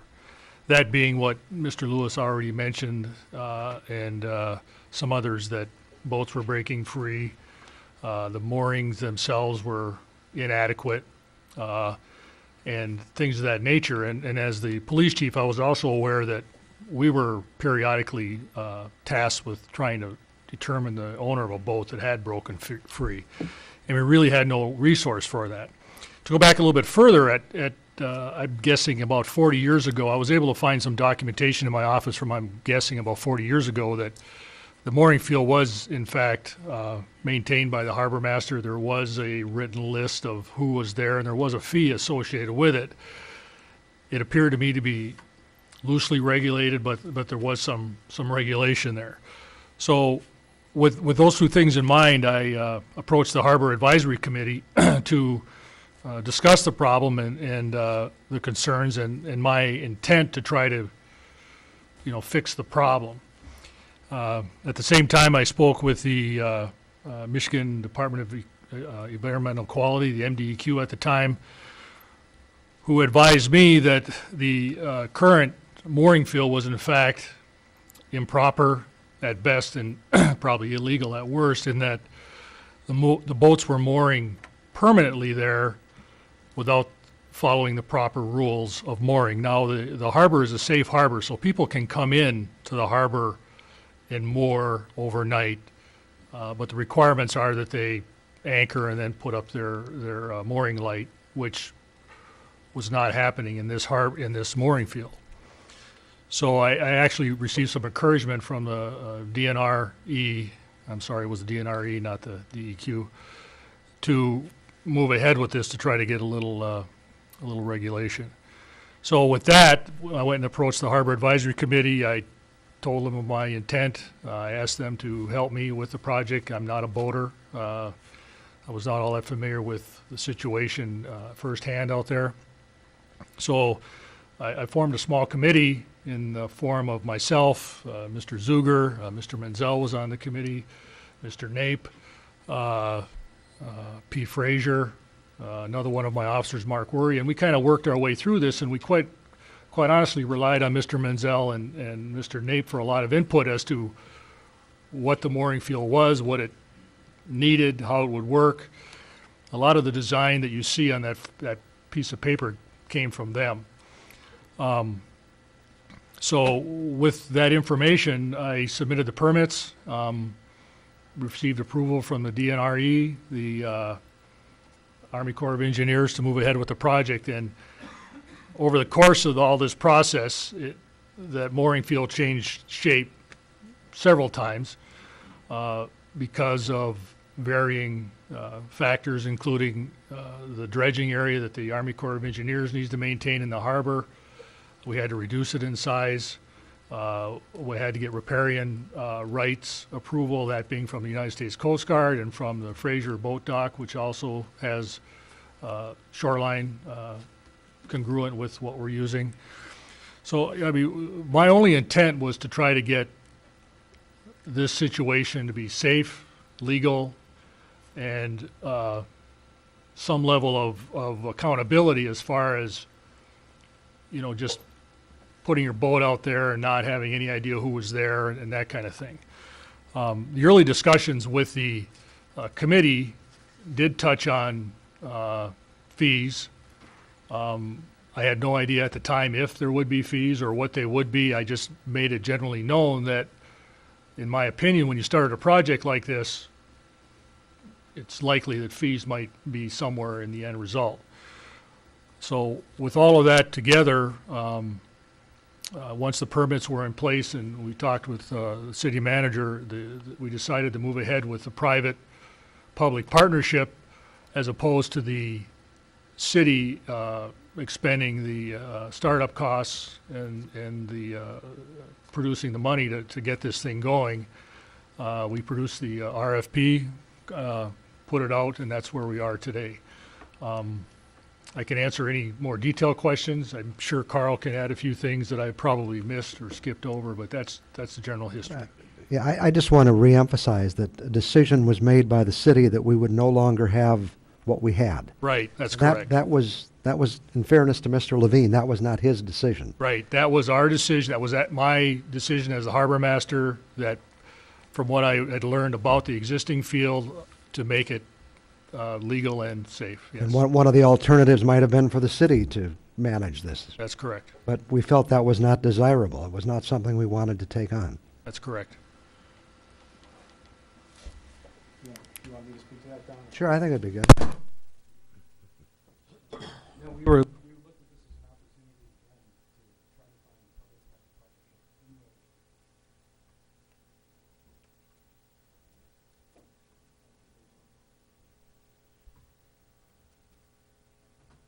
I think Mike hit it dead on.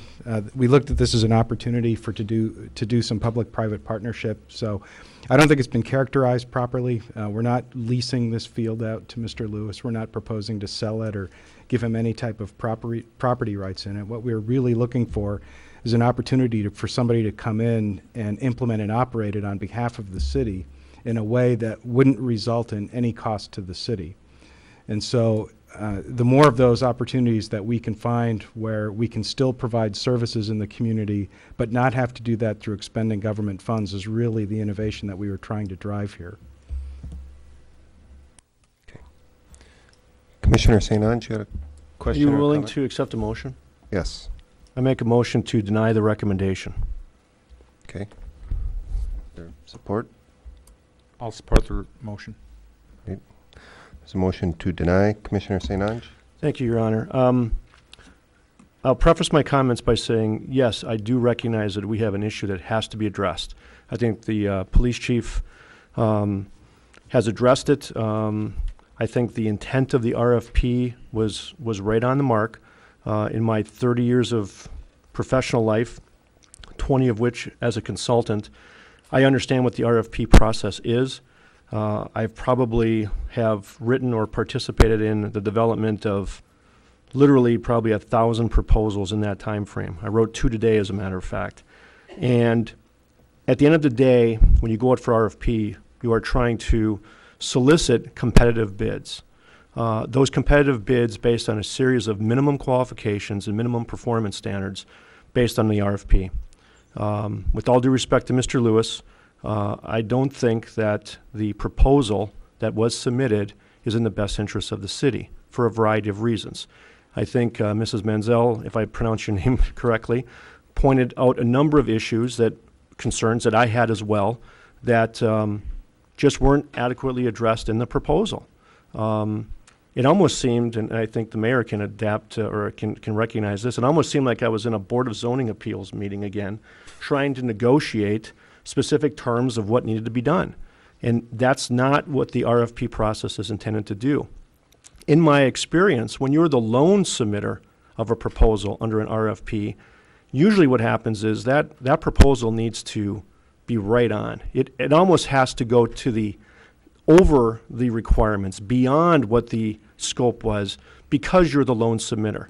To leave so many things open-ended, yet to be resolved, undefined, is not in the best interest of the city. Do we need to address this? Yes. Do the people who have enjoyed free mooring, if you want to call it that, down there, should they continue? That could probably be debated left and right. At some point, we have to fix the problem that we have, and I think everybody has to be participatory in the process. Is it going to be free in the future? It probably shouldn't. I commend the city manager for looking at public-private partnerships, but this won't work for us. This is not well thought out. It hasn't been communicated the right way, and I do respect Mr. Lewis for trying, but this isn't going to do it. And so I simply can't support the proposal as presented and must deny the request, unfortunately. Thank you. Commissioner Nemi? Thank you, Ron. I think Commissioner St. Cyr pretty well covered it, but a number of concerns I have is the parking. If it's a loading zone, I don't have a problem with that, but if we were to dedicate parking, I don't like that. Certainly, the Lower Harbor Park, if we were dedicating parking, that would be a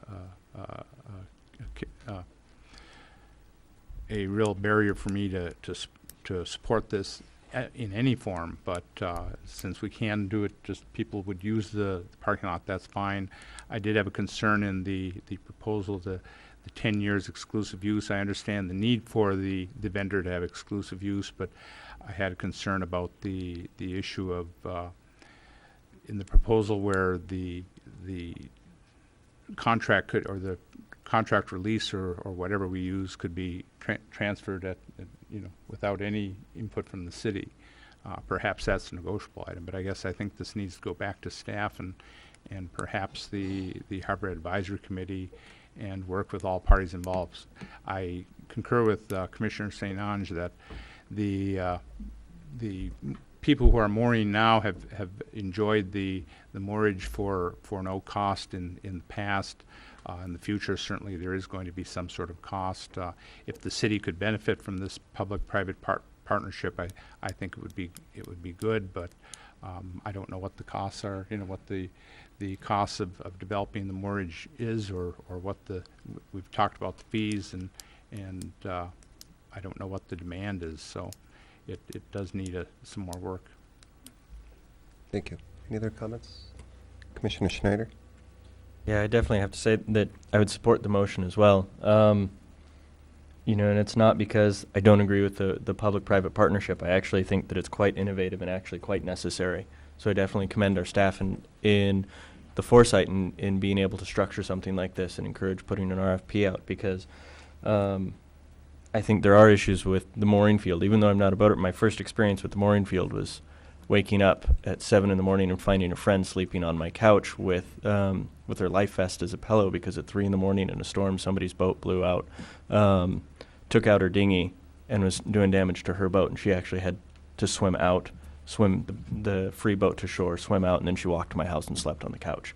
I've known that it's been an issue for a while, and I think the pursuance of a public-private partnership is a really, really great idea. But just judging by the amount of questions we had as a commission, because of how many holes that we saw in the proposal as it came forward, I definitely think that we need something that addresses all of those questions right up front in the proposal rather than in a discussion afterwards.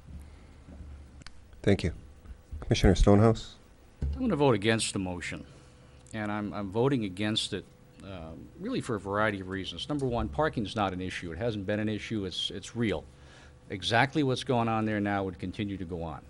So the idea of suddenly having to find parking places for additional traffic doesn't exist. It's what we're doing right now. You don't do things like this because of folks doing the right things. You do things like this for folks doing the wrong things. And as I alluded to the amount of time I spent down at Cinder Pond, just get a good southwest kick up and you'll count 3 boats on the beach. And that's the folks that are trying to moor their boats using clothesline and Lord knows what else. And I've watched the police and I've watched the marine attendants trying to track down and trace down who owns those boats. And it is just a cowboy operation. It's Wild West out there right now. And that's exactly what it is. It is also, by Coast Guard regulation, illegal. That is not a moorage area right now. That is designated by the Coast Guard as a special anchorage. A special anchorage is determined to be a place where you may anchor your boat without having to have a 360-degree white light on during hours of darkness. In other words, you can do it with the light off. That's what it's designed for. It is not designed for or approved by the Coast Guard to be a place where you may permanently keep your boat on an extended period. So I would suggest that perhaps what the city really needs to think about is enforcing that regulation, because we are so designated to do so by special act of the Coast Guard. In other words, to give it what it is intended to be by Coast Guard regulation, a place to temporarily park the boat for a couple days, maybe a week, and then you move on. Not as a permanent mooring location as it has developed over time. And that's really shame on the city for not enforcing that provision as it has been there. So I think this is a good step forward. It's not perfect. I think it's reasonable, and I think it's something that we certainly have the ability to work with in the future. But so again, I can't support the motion not to support, I think. Thank you. Comments? Commissioner Ryan? Well, I'm not sure where to come down on this one. I think the city has an issue, and I think we have to deal with it. And I think, people would like to see it stay the way it is, a lot of people, and, that's not going to happen. I think the city has also made an effort. Maybe we put the cart before the horse. Maybe, first we should have come here and decided we're going to do this and then put out a request for proposals. I don't know. I think Mr. Lewis is a nice young entrepreneur who's trying to accomplish something here. I'd hate to see us just leave here and accomplish nothing. So I'm kind of listening to what my fellow commissioners have to say, and when the time comes to vote, I'll make that decision. But I certainly do concur with the city's efforts in this regard. I think it was a positive step forward. I think it's a difficult change. I think anytime, you get something and you don't have to pay for it, it's not going to be real pleasant when you have to start paying for it. But I think, as Commissioner Stonehouse points out, and the chief, the present situation is not good, and something has to be done about it, and this is an opportunity. So, Thank you. Commissioner DePietro. You can't, ma'am. Time's up. Thank you, Your Honor. I'm not going to vote for the motion by Commissioner St. Ange because this recommendation that was put before us for a reason, and I know there was holes in this, but there was things that we could have worked out over the period of time. So with that, I'm not going to vote for that motion. Thank you. All right, thank you. Well, I am going to support the motion, and I certainly see both sides. I will say that the days of free mooring down there are over. It's going to cost money as we go forward. Something that strikes me is Mr. Nape was on it. Mr. Menzel was on the same ad hoc committee that looked at this and helped put the plan together, and they both seemingly are opposed. We got a letter or an email from Jim this afternoon. So there's some concern. I too applaud the city. I applaud the fact that we're looking at it, cleaning up what is a problem, and trying to do it in a nature that won't cost the rest of the taxpayers, money to have your boats stored there. And that really is how it should be, and I think how it will be there. But I agree with one proposal without specifics, and one is cost. And quite frankly, that's been my thought all along. What is it going to cost? Because ultimately, that's the concern, I'm sure, for a lot of the boaters. It's going to be more than nothing, without question. But I think a little closer idea on that would help. I think, from what I've heard, I would trust Mr. Lewis could do this and be very capable, but I'm just not comfortable. For me, I'm not there yet to do this, but I do think we need to do something because we can't have it, and I don't think we will have it the way it's been in the past this year. I hope not. So, any other comments? just what's the sense of the commission as to where we go from here? Well, we're going to find out in a minute. Well, no, that's not going to. That's just going to say we're not doing this. Well, my feeling is I'd like to, maybe have the city staff meet with the person that provided the RFP and maybe clarify some things. Come back to us. Do we put it back out there? Do we ask for some clarification on costs? 10 years to me is a long time to say you have it for 10 years without having any idea as to what these people are going to pay for that term. I think those are, underlying, that's the underlying problem is money. So. Somebody else had their hand. I don't know. Okay. Commissioner Stonehouse? Mr. Honor, I'm assuming, Mr. Honor, Your Honor, I'm assuming that I would be able to make a supporting motion when this motion is finished. Absolutely. Thank you. Okay. Other comments? Okay. All in favor of the motion to deny, say yes. Yes. Yes. Yes. Opposed? No. No. Motion carries 4-3. Your Honor, I would like to motion to direct city staff to reissue the RFP with the intention of having it completed in all respects. And as the document so stipulated, certainly in the, I'm getting wandering here. Let me restate that. To direct city staff to reissue the RFP for the mooring field. Okay. Do we have support? Commissioner DePietro supports. Commissioner Stonehouse? Well, I think we exposed certainly a number of deficiencies within the final document that came back as a result of the RFP. I think this will give another opportunity certainly to fix those problems we identified, and also perhaps to have a competing entity also submit. Commissioner DePietro? Well, listening to my fellow commissioners and citizens that gone up to the lectern, I know this issue isn't dead in the water, so that's why I wanted to go with this. Thank you. No puns allowed. Any other comments? Commissioner Schneider? Yeah, and I would like to make a comment. I definitely support the reissuance of the RFP, and I want to make it very clear to Mr. Lewis that I think your motions towards entrepreneurship on this and towards working with the city are actually really well commended. I think that it's a really good project that you've been talking with, but the project proposal that we have in front of us just isn't complete enough. You know, I definitely would like to see what others have to say, but I think that you're moving in the right direction, and we hope to see another proposal from you. Any other comments? All in favor, say yes. Yes. Yes. Yes. Opposed? All right, motion carries. Let's see, what other easy items do we have here? None. Number 8, report and recommendation from the city manager, Marquette Harbor Cruises. City clerk? Thank you, Your Honor. Background, the Marquette Harbor Cruises, MHC, has proposed mooring an 81-foot vessel, the Isle Royal Queen 3, on the city's Matson Park bulkhead this upcoming season. This is a commercial vessel that will provide harbor cruises to an anticipated passenger load of 8,000 annually. The city does have a marina fee structure for commercial mooring on the bulkhead to include electric and water service. For an 81-foot commercial vessel, the bulkhead fee is $47.96 per foot, or $3,884.76. MHC has requested relief from the annual fee.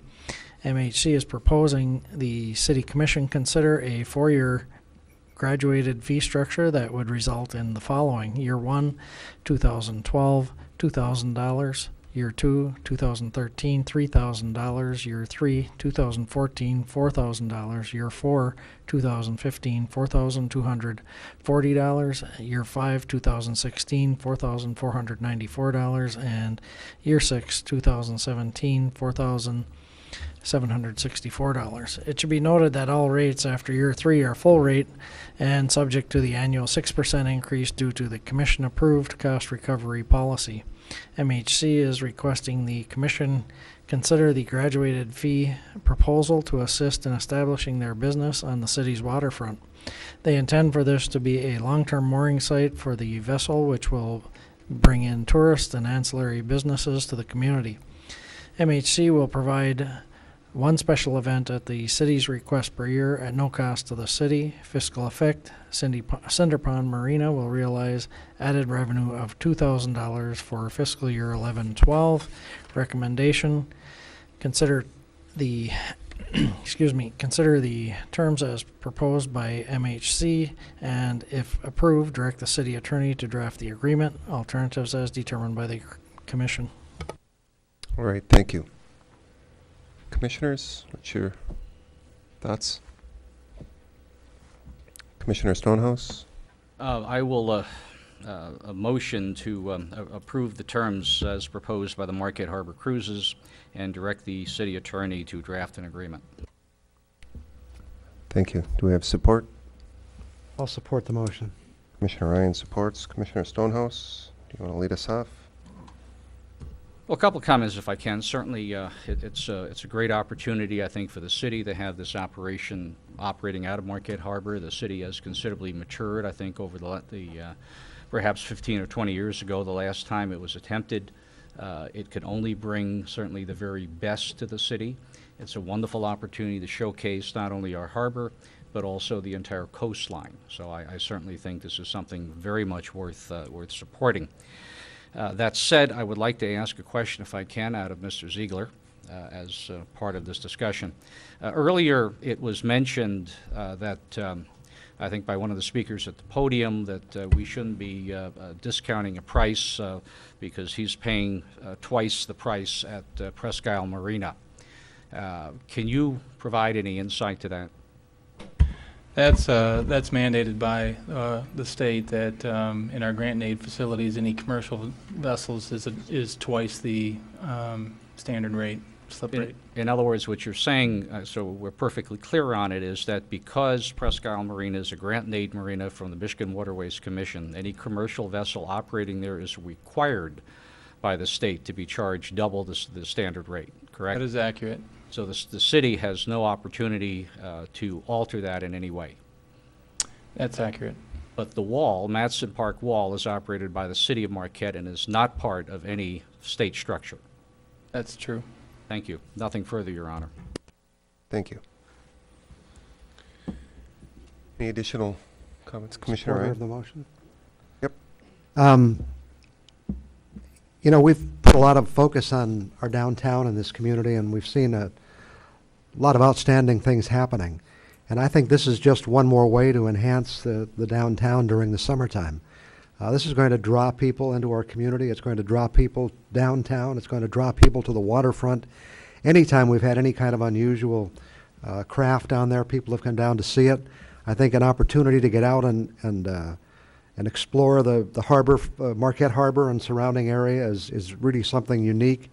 Talking to the tourism people, basically the only choice now is to send folks down to Munising to take part in the Pictured Rocks tours. So I think, you know, for us to encourage and provide some incentive for a business to come in and do something that is going to benefit for our community is worth making the effort. Thank you. Any additional, Commissioner Schneider? Yeah, I've got one question. The other for city manager, assistant city manager is MHC will provide one special event at the city's request per year. What do they mean by special event? What is that? Well, the way it reads is that the commission can have the facility for an event, whether it be for use for one of the tours that they would provide. And it might be for delegations that may come in or these types of things. I know the city took advantage of that with the Japanese delegation that came in I believe this past summer. And this would be probably similar to that. Okay. Do you by chance have an estimate on what an event like that would run if we were to pay commercial rates on it? Well, we have one of the partners in the audience, and certainly that would be a fair question. Yes. You want to? Actually, if you could, yeah. And give your name and address if you could, that'd be great. It's Molly Carmody, and I live at East 3618 M28 in Train. If you were to do the 2-hour narrated cruise that we are publishing on our website, it would be a $1,500 boat cruise. We start our charter rates by 1.5 hours. When you hire the boat, it is yours. We will take you wherever you want. We can stay tied up at the bulkhead or just float around at the lighthouse. It is your trip. So the 1.5 hour beginning rate would be $1,250. The 2-hour narrated cruise would be $1,500 for a group. Thank you. And just one more question. You said per year, so is that the 6 years that we're looking at for the fee structure, or is that in I guess, perpetuity, so long as you're using that space? We would be signing an agreement, and it would be every year Okay. for the life of that agreement. Okay, thank you. All right. Molly, could I ask you one question? Do you have an idea, and not to compare us with Pictured Rocks, but how many passengers they have on their cruise ships every year? Oh, gosh. I would be taking a guess. I've heard this. I haven't retained it. I think they've taken, I think it's 125,000. Okay. Wonderful. Thank you. You're welcome. Sure. How many passengers can you handle at one time? We can take 100 on a boat ride with an additional 3 crew. It's what we're rated for. Okay, thank you. Commissioner Nemi? Oh, what would the fee for someone going on a tour be without buying the entire tour? The adult fare will be $25, and the children 14 and under is $10.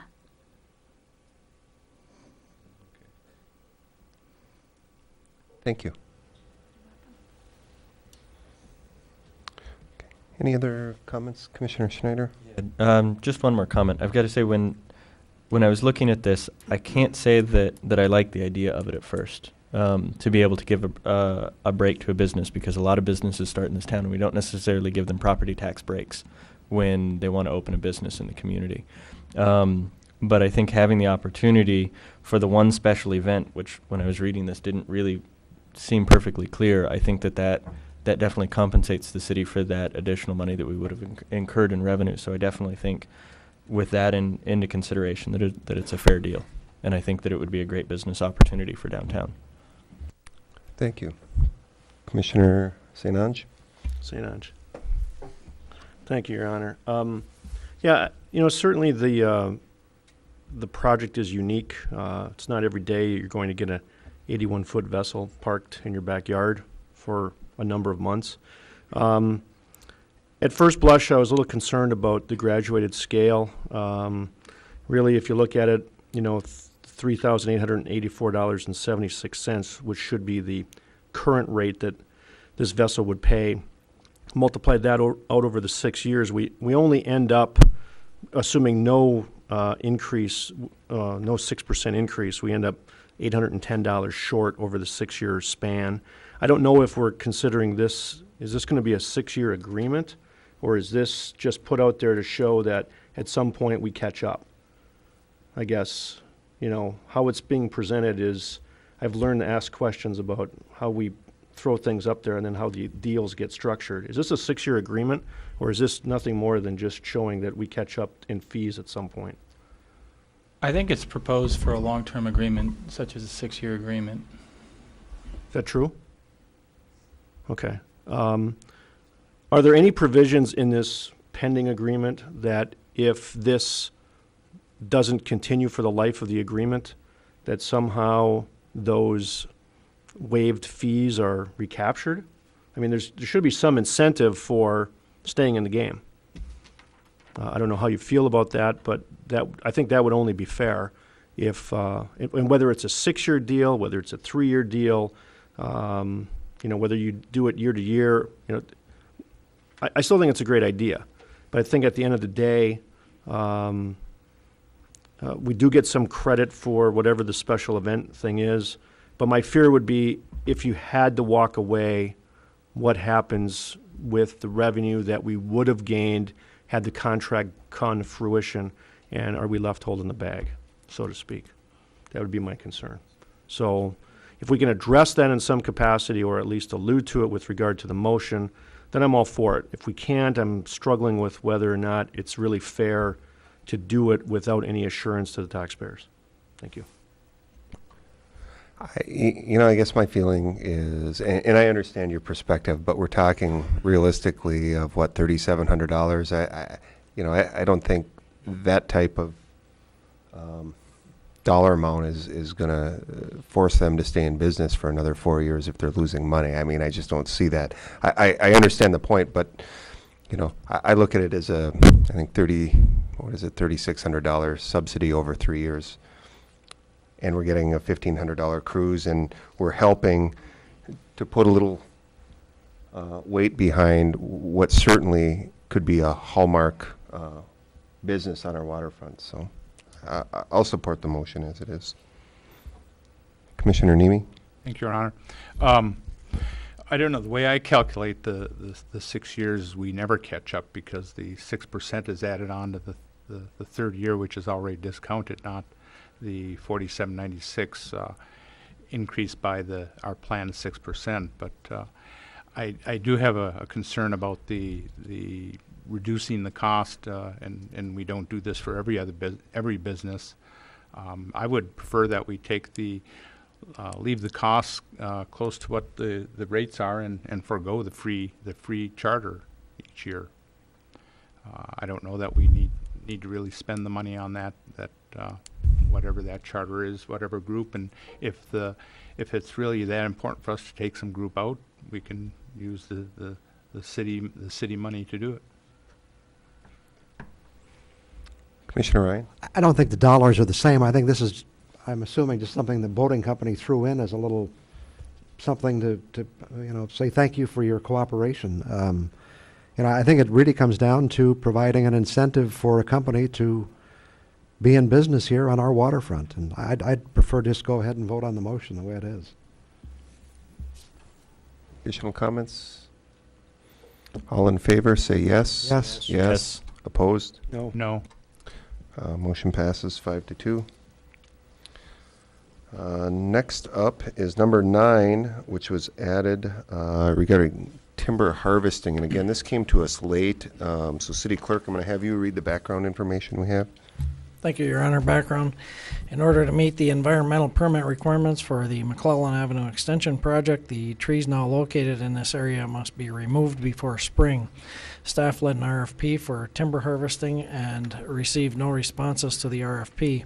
Staff took an administrative action by seeking alternative solutions that would prevent the city from having to fund an additional $20,000 approximately should we request a change order with Overstar to have the firm handle the tree removal. Alternate solutions included having Public Works doing the harvesting as well as seeking out smaller logging companies that could provide at least a net zero cost to the city. Two such firms expressed interest with J. Carey Logging providing the most value.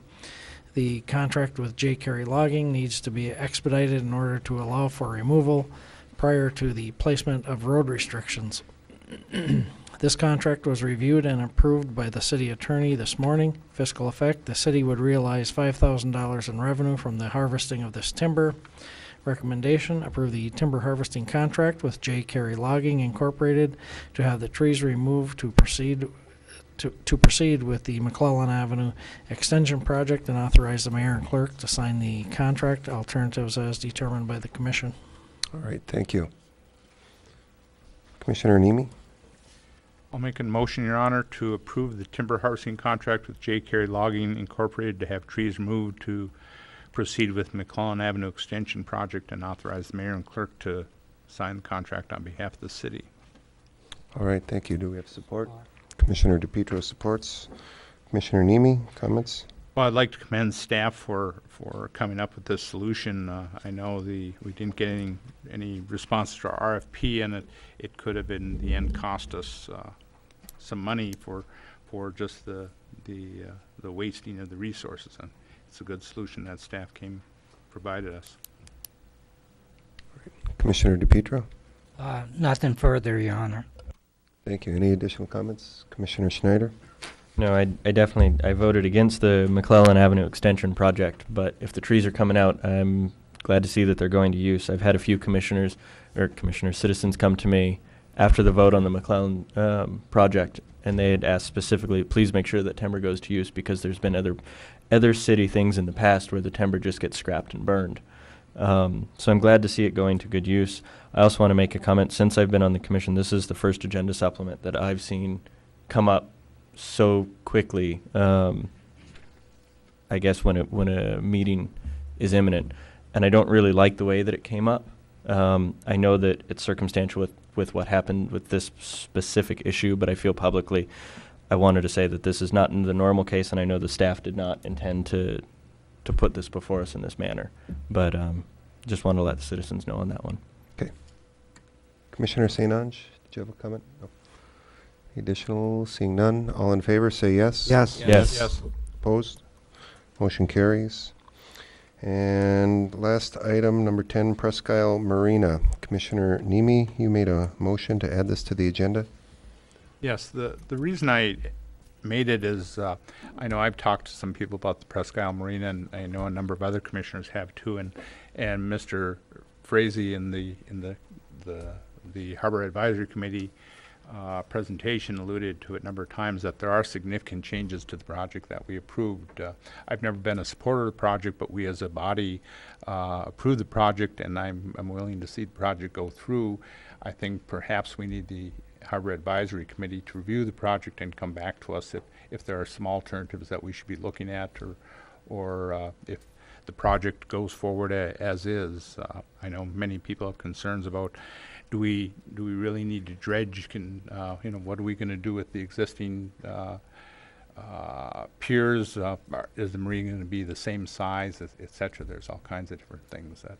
But I would like to see the Harbor Advisory Committee is certainly up to speed on this. They've been dealing with it, and I think they have it in their proposed goals and for the next year, and hopefully they can provide us and staff some support on working through the changes. Right, thank you. Either comments, should we do that in the form of a motion to direct this back to the Harbor Advisory Committee, perhaps? I'll make a motion, Your Honor, that we request a review of the Presque Isle Marina project by the Harbor Advisory Committee, supported by staff, and that they make a recommendation back to us regarding the project. Support? Commissioner Schneider? Support. Any additional comments? Commissioner Stonehouse? Only that, Your Honor, I would certainly assume that any recommendation they make would potentially include several options that we could look with that project. So it simply is beyond a simple reaffirmation of what was originally approved, but rather did provide we could do this, or we could do that, or we could do this within the confines of our original motion. Thank you.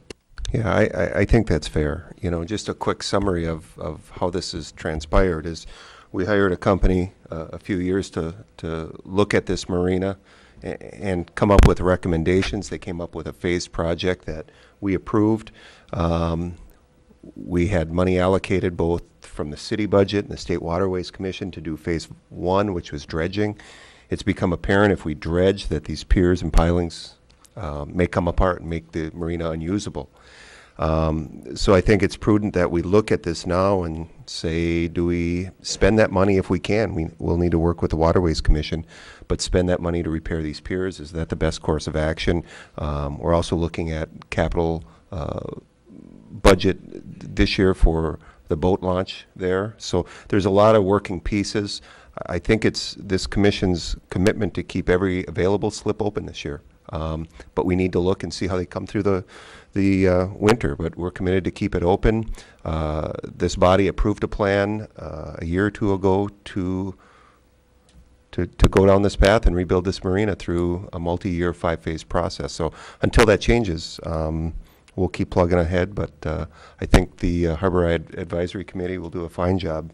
They've certainly in the last couple of years showed us that they're up to the task. So, Commissioner Ryan? I'll certainly support this, but again, it just puzzles me why we're not willing to take a look at a marina master plan for Marquette. I just don't know why we insist on looking at Presque Isle alone and not looking at how it's going to fit into the long-term plan for Marquette. And I'm sure it does in some way. But just to say, now, here's what we're going to do there, and it's like building a building and saying, well, I don't know how many floors we need, but we're going to build a building. You know, it's just, I can't think of a good analogy, but it seems Marquette at some point will need a finite number of marina slips. Where are they going to be? What are they going to be? What facilities do we have? How do we use them advantageously and to serve the interest that people have expressed to us? But I don't know. Well, I guess I look at that, and I've heard you ask for that, but we have Cinder Pond Marina that is a very functional, at this point, well-maintained marina that's full with a waiting list. So I don't think we need to shrink that or expand it. When we looked at Presque Isle and what to do, we looked at all those questions. Should we make it bigger? Should we make it smaller? I think ultimately we ended up with a little smaller. You know, the question is always looming about Founders, but that, if it ever comes to fruition, will be so many years down the road that, you know, is it part of the plan? So to look at both marinas, Cinder Pond is what it is. I think it's the in great manager shape wanted and to it's full, respond to so. one of us. Well, thank you, Your Honor. Thank you, Commissioner Ryan. No, we absolutely hear you, and we have a very good working relationship with the Harbor Advisory Committee.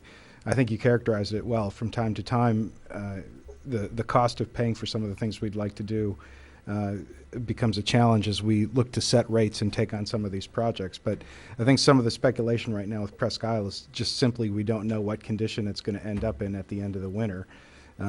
Let me just say for the record, there's no intention to close it off or dig it up or do anything like that right now. We want to keep that facility as functional as we possibly can for as long as we possibly can.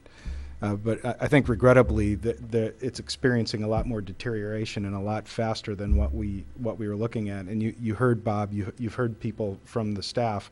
Our number one priority is to maintain public safety and make sure there's no environmental disasters there, and then take a look at how we can find the right solutions for everybody. We want boating to be successful. We want the harbor to be successful. We know there's a broad economic impact to what goes on the waterfront, whether you're tourists using it for bathing beaches, commercial fishermen, recreational boaters, other types of events that are going on that count on the harbor and the use of the harbor for their success. We're going to take a look at all of that, and we're going to hopefully be able to come back as part of a longer-term plan with a clear understanding of the economic impacts and the trade-offs associated with where we want to go. I suspect probably some of the things that we're going to be looking at as we contemplate what we may have to do with Presque Isle will result in some natural alternatives that you'll hear about. Our goal would be to keep as many of the boats at Presque Isle for as long as we can as possible. If we can't do that, our fallback position would be solutions like what you saw proposed this evening with the mooring field. There might be some other alternatives where we might be able to open up, at least for some temporary period of time, opportunities for people to keep boats in the water, ultimately addressing some of the longer-term issues like the additional marina called for in the Founders Plan. But we understand and agree with your view. This needs to be a broad look at a harbor plan that accounts for all of those different uses and shows what the economic impact and the return on investment might be for anything that would come before the Commission. So it's clearly something we understand. We'll try to weave as much of that as we can in partnership with the HAC in the recommendation for Presque Isle, but hopefully we'll be able to come back with a broader context for how it'll all fit together.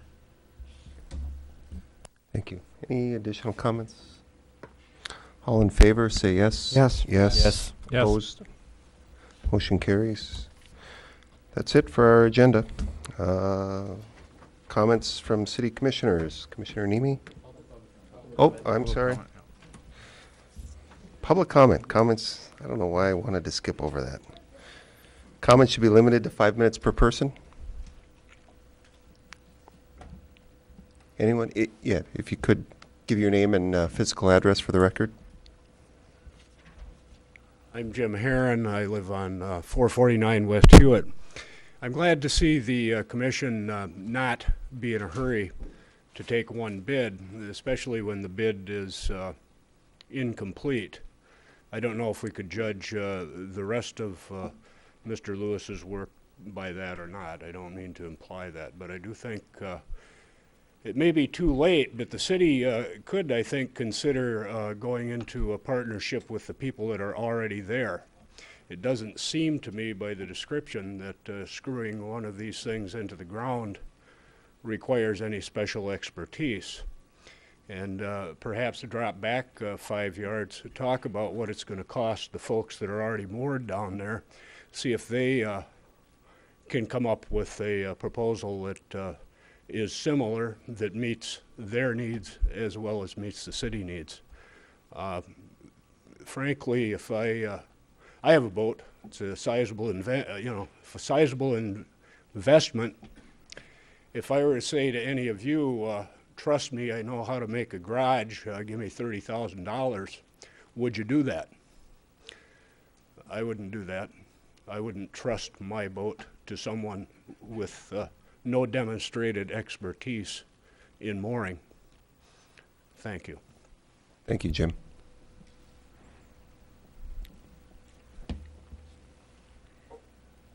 Dave Alders, 2013 Bancroft Street, Marquette. As I talked to all the boaters down there who were currently mooring, I didn't get a response from any one of them that said that they wouldn't pay a fee. What they did say was the city never enforced it. There was never anybody that you could really go to, even though the harbor master was there. He knew nothing about what was down there or how to go about putting a fee up. So I think the boaters are willing to cooperate with a fee. And Jim Knapp did present proposals to the city to be considered by the boaters. But the city chooses to want it to have a party that's responsible for it under an RFP. Thank you. Thank you. Anyone else?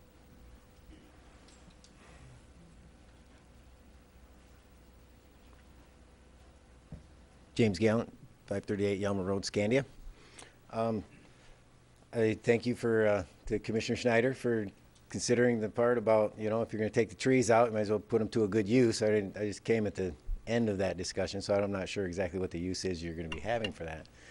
But I would encourage you to think about all of the recycling that goes on in the forest. And one in particular, a guy, and I don't know if he's doing it anymore, is at Wilson Creek sawmill or lumber or wood products or something up there. And he recycles stumps. He goes in and he'll cut usable lumber out of stumps after they log. I don't know if that was a part of your project that you got going on here, but I noticed, and at your compost site, there's piles of stumps. All you do with them, you must burn them or bury them or something.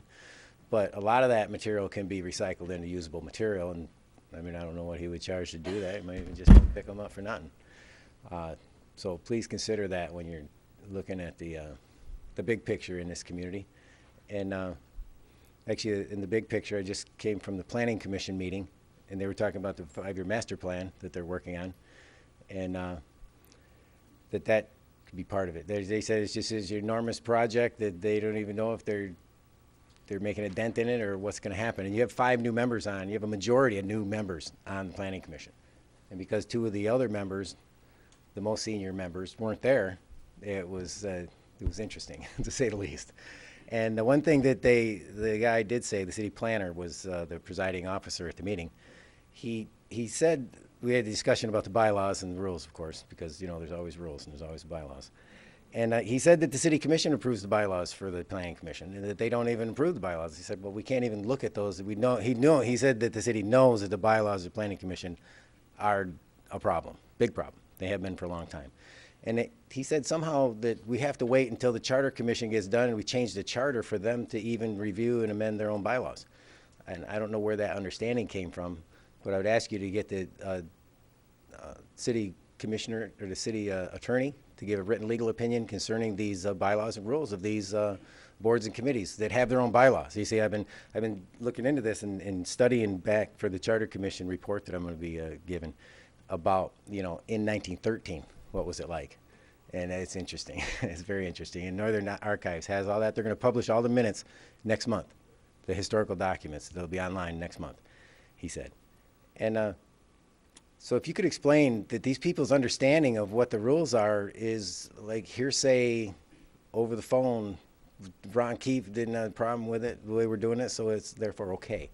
If you could just get a written legal opinion on these subjects, and you know, the Planning Commission actually requested a written legal opinion of Ron Keefe, and he refused to do so. It didn't come through. Remember those 4 questions I had, the 4 major rules.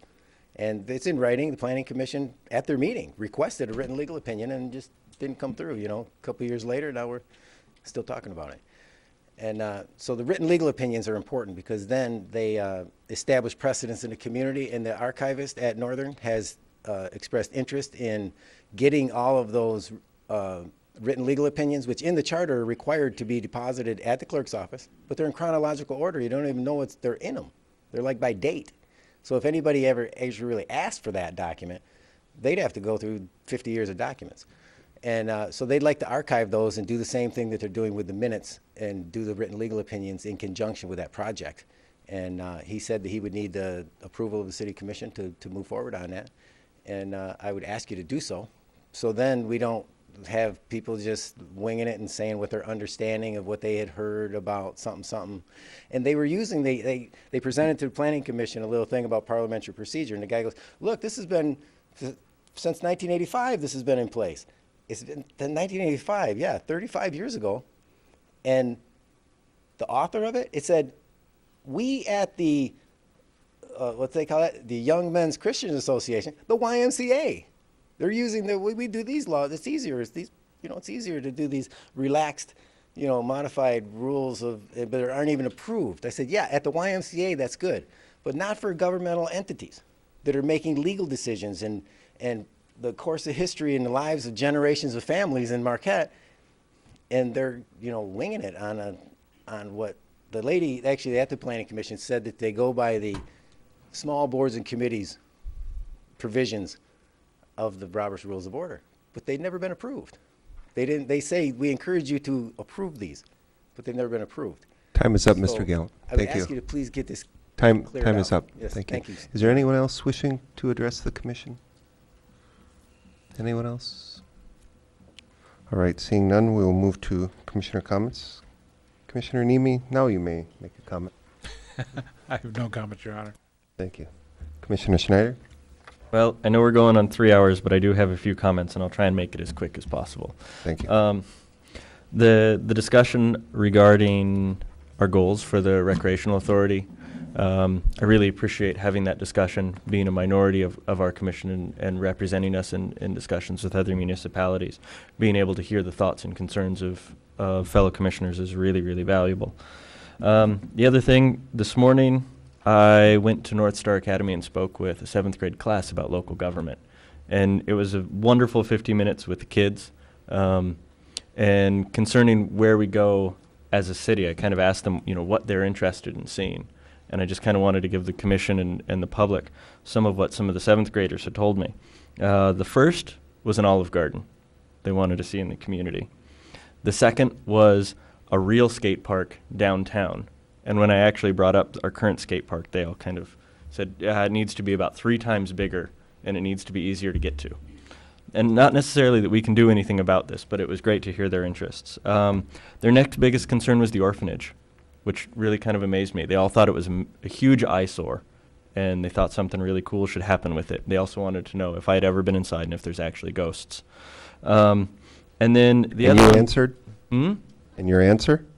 Absolutely. The other thing was McClellan. They had heard about that, and they were actually kind of bummed that they're going to lose some of the forest land down there, which I was actually surprised to hear about. It was a fun conversation with them. The other thing is looking at the boat that will now be downtown and the potential use for the city. Just my own ideas. I would love to actually see that go to city staff use. We have a lot of really, really great city staff, and I would like to see it be able to be used as a reward for our outstanding staff and some of their families on occasion. That's it. All right, thank you. Commissioner St. Ange? Nothing, Your Honor. Thank you. Commissioner DePietro, any brief comments? Thank you, Your Honor. I'd like to commend the Upper Peninsula Sled Dog Association, President Pat Toriano, all of the business corporations that help fund this, private sectors and donations from all involved, and also the musher and our sled dog teams, the hundreds of volunteers and thousands of spectators that line the streets in downtown Marquette for the start of Friday 23rd annual ceremonial midnight run, while cheering fans watched as mushers and our sled dog teams began the race in front of the Mining Journal and headed east through the downtown area and then headed to Chatham for their big race. Again, we thank everyone involved with organizing this 23rd annual UP 200 sled dog race. And while this area lacked the much needed snow for this event, everyone worked hard in making this another historic event in the city of Marquette. And I'd also like to remind everyone of the upcoming annual Pig and Heat game on Wednesday, March 14th at 7 p.m. Cost is $1 per ticket, and all proceeds go directly to the Marquette County Fire Relief Fund. So please take a moment, stop by your local police station or fire station to pick up your ticket. And also, I'd like to remind Marquette residents that 2012-2013 city budget work session is now underway at the City Hall. And in room 103 tomorrow, February 22nd at 8 a.m., the next budget meeting to include capital outlay budget discussions with our city manager, Bill Vita, city department heads, and city commissioners. and this is time for residents to hear what is being proposed for 2012-2013 budget, and the residents being allowed public comment on these issues at the end of the meeting. So take some time and come on down and join us for 4 hours. Thank you. Thank you. Commissioner Ryan? Wait a minute. You mean we have to be back here in 10 hours? That's why you make the big money. Several of us just happened to be at the Economic Club meeting last night and got a really positive report from Pat Black, who is the head of the Marquette Country Convention and Visitors Bureau. And there are really some outstanding things happening in Marquette County. Some very unique things are being done to promote our county. And we're seeing some very positive results as more and more people are coming to visit Marquette. So I think that's just a real positive thing. I can't quote you all the statistics that Pat provided, but it was really very upbeat in terms of what's being done to promote the county and what kind of results we're getting. Other than that, I would say it was a short agenda, long meeting, democracy in action, a lot of good spirited discussion. Enjoyed it. Thank you. Commissioner Stonehouse? Well, you're right. Good discussion, but certainly a good meeting, too. And I'd like to commend the sled dog folks. Not only was it a terrific race, but their Plan B was remarkable. You know, anybody can do something when the plan's laid out and it all works the way you want it to work. But the shift they had to make, getting the ceremonial start in Marquette and turned, and then the actual finish in Grand Marais, the double switch back to make the trails work. Again, just a remarkable organization to be able to do that. Dr. Herron, I think, mentioned the idea of the citizens group perhaps getting together in the mooring field and coming forward with something.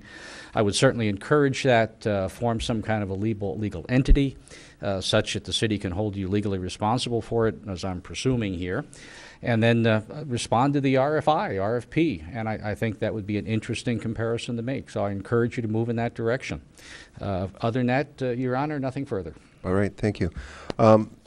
You know, Sled Dog weekend is obviously always big in this community, and Friday is always my busiest day, has been the last 4 years because of all the different events. But, you know, the thing that was really neat was, and they had these two ladies on the front page of the Mining Journal. I got a chance to meet these two ladies, one aged 91 and one aged 96 from Indiana, that decided they wanted to see a sled dog race and drove up. They left on Wednesday and made it here Friday to watch the sled dog race. And so I got to sit next to them as we watched the first dogs go off. And I thought, you know, that's pretty cool at that age to come up, and they just had a grand time. So, you know, my hat's off to the sponsors and the over 1,000 volunteers that pull off this world-class event. So excellent work. City Manager? Thank you, Your Honor, and thank the Commission for all the great insights we gained this evening. We're thankful for the support to bring a proposal back before the board again regarding the mooring field, and we'll, as we've encouraged with Mr. Knapp and some of the members down there, as Commissioner Stonehouse pointed out, we'd love to receive a proposal. And so please reconsider your earlier decisions. We'd like to see that. But I think you're seeing a theme here this evening, and part of the innovation we're trying to represent is the city doesn't have to always pay for everything to be able to provide these wonderful services that we enjoy. What you saw was a timber sale that, had we not had an ability to sell the timber and gain some collateral value from that, it would have cost the city $20,000 or $30,000 to have it removed. We've got some young entrepreneurs in the community who are willing to try to step up and provide a service that hopefully they'll be able to answer to, or maybe even another organization will be able to present. But again, trying to find the solutions that aren't costing the city $50,000, $60,000, $70,000 to have put in. And if there's any innovation that you're looking for in the community that we're trying to drive, it's really that government doesn't have to be the answer for everything. As Commissioner Ryan pointed out, as what was shared by Pat Black at the Economics Club the other day, most of the reasons why Marquette is a great place to live isn't because of the things government is doing. It's because of the great contributions that all of the people who care and invest and love about this community are willing to do. And so we're hoping that we get the opportunity to even enable more of that as we go forward. Thank you. All right. With that, we're adjourned.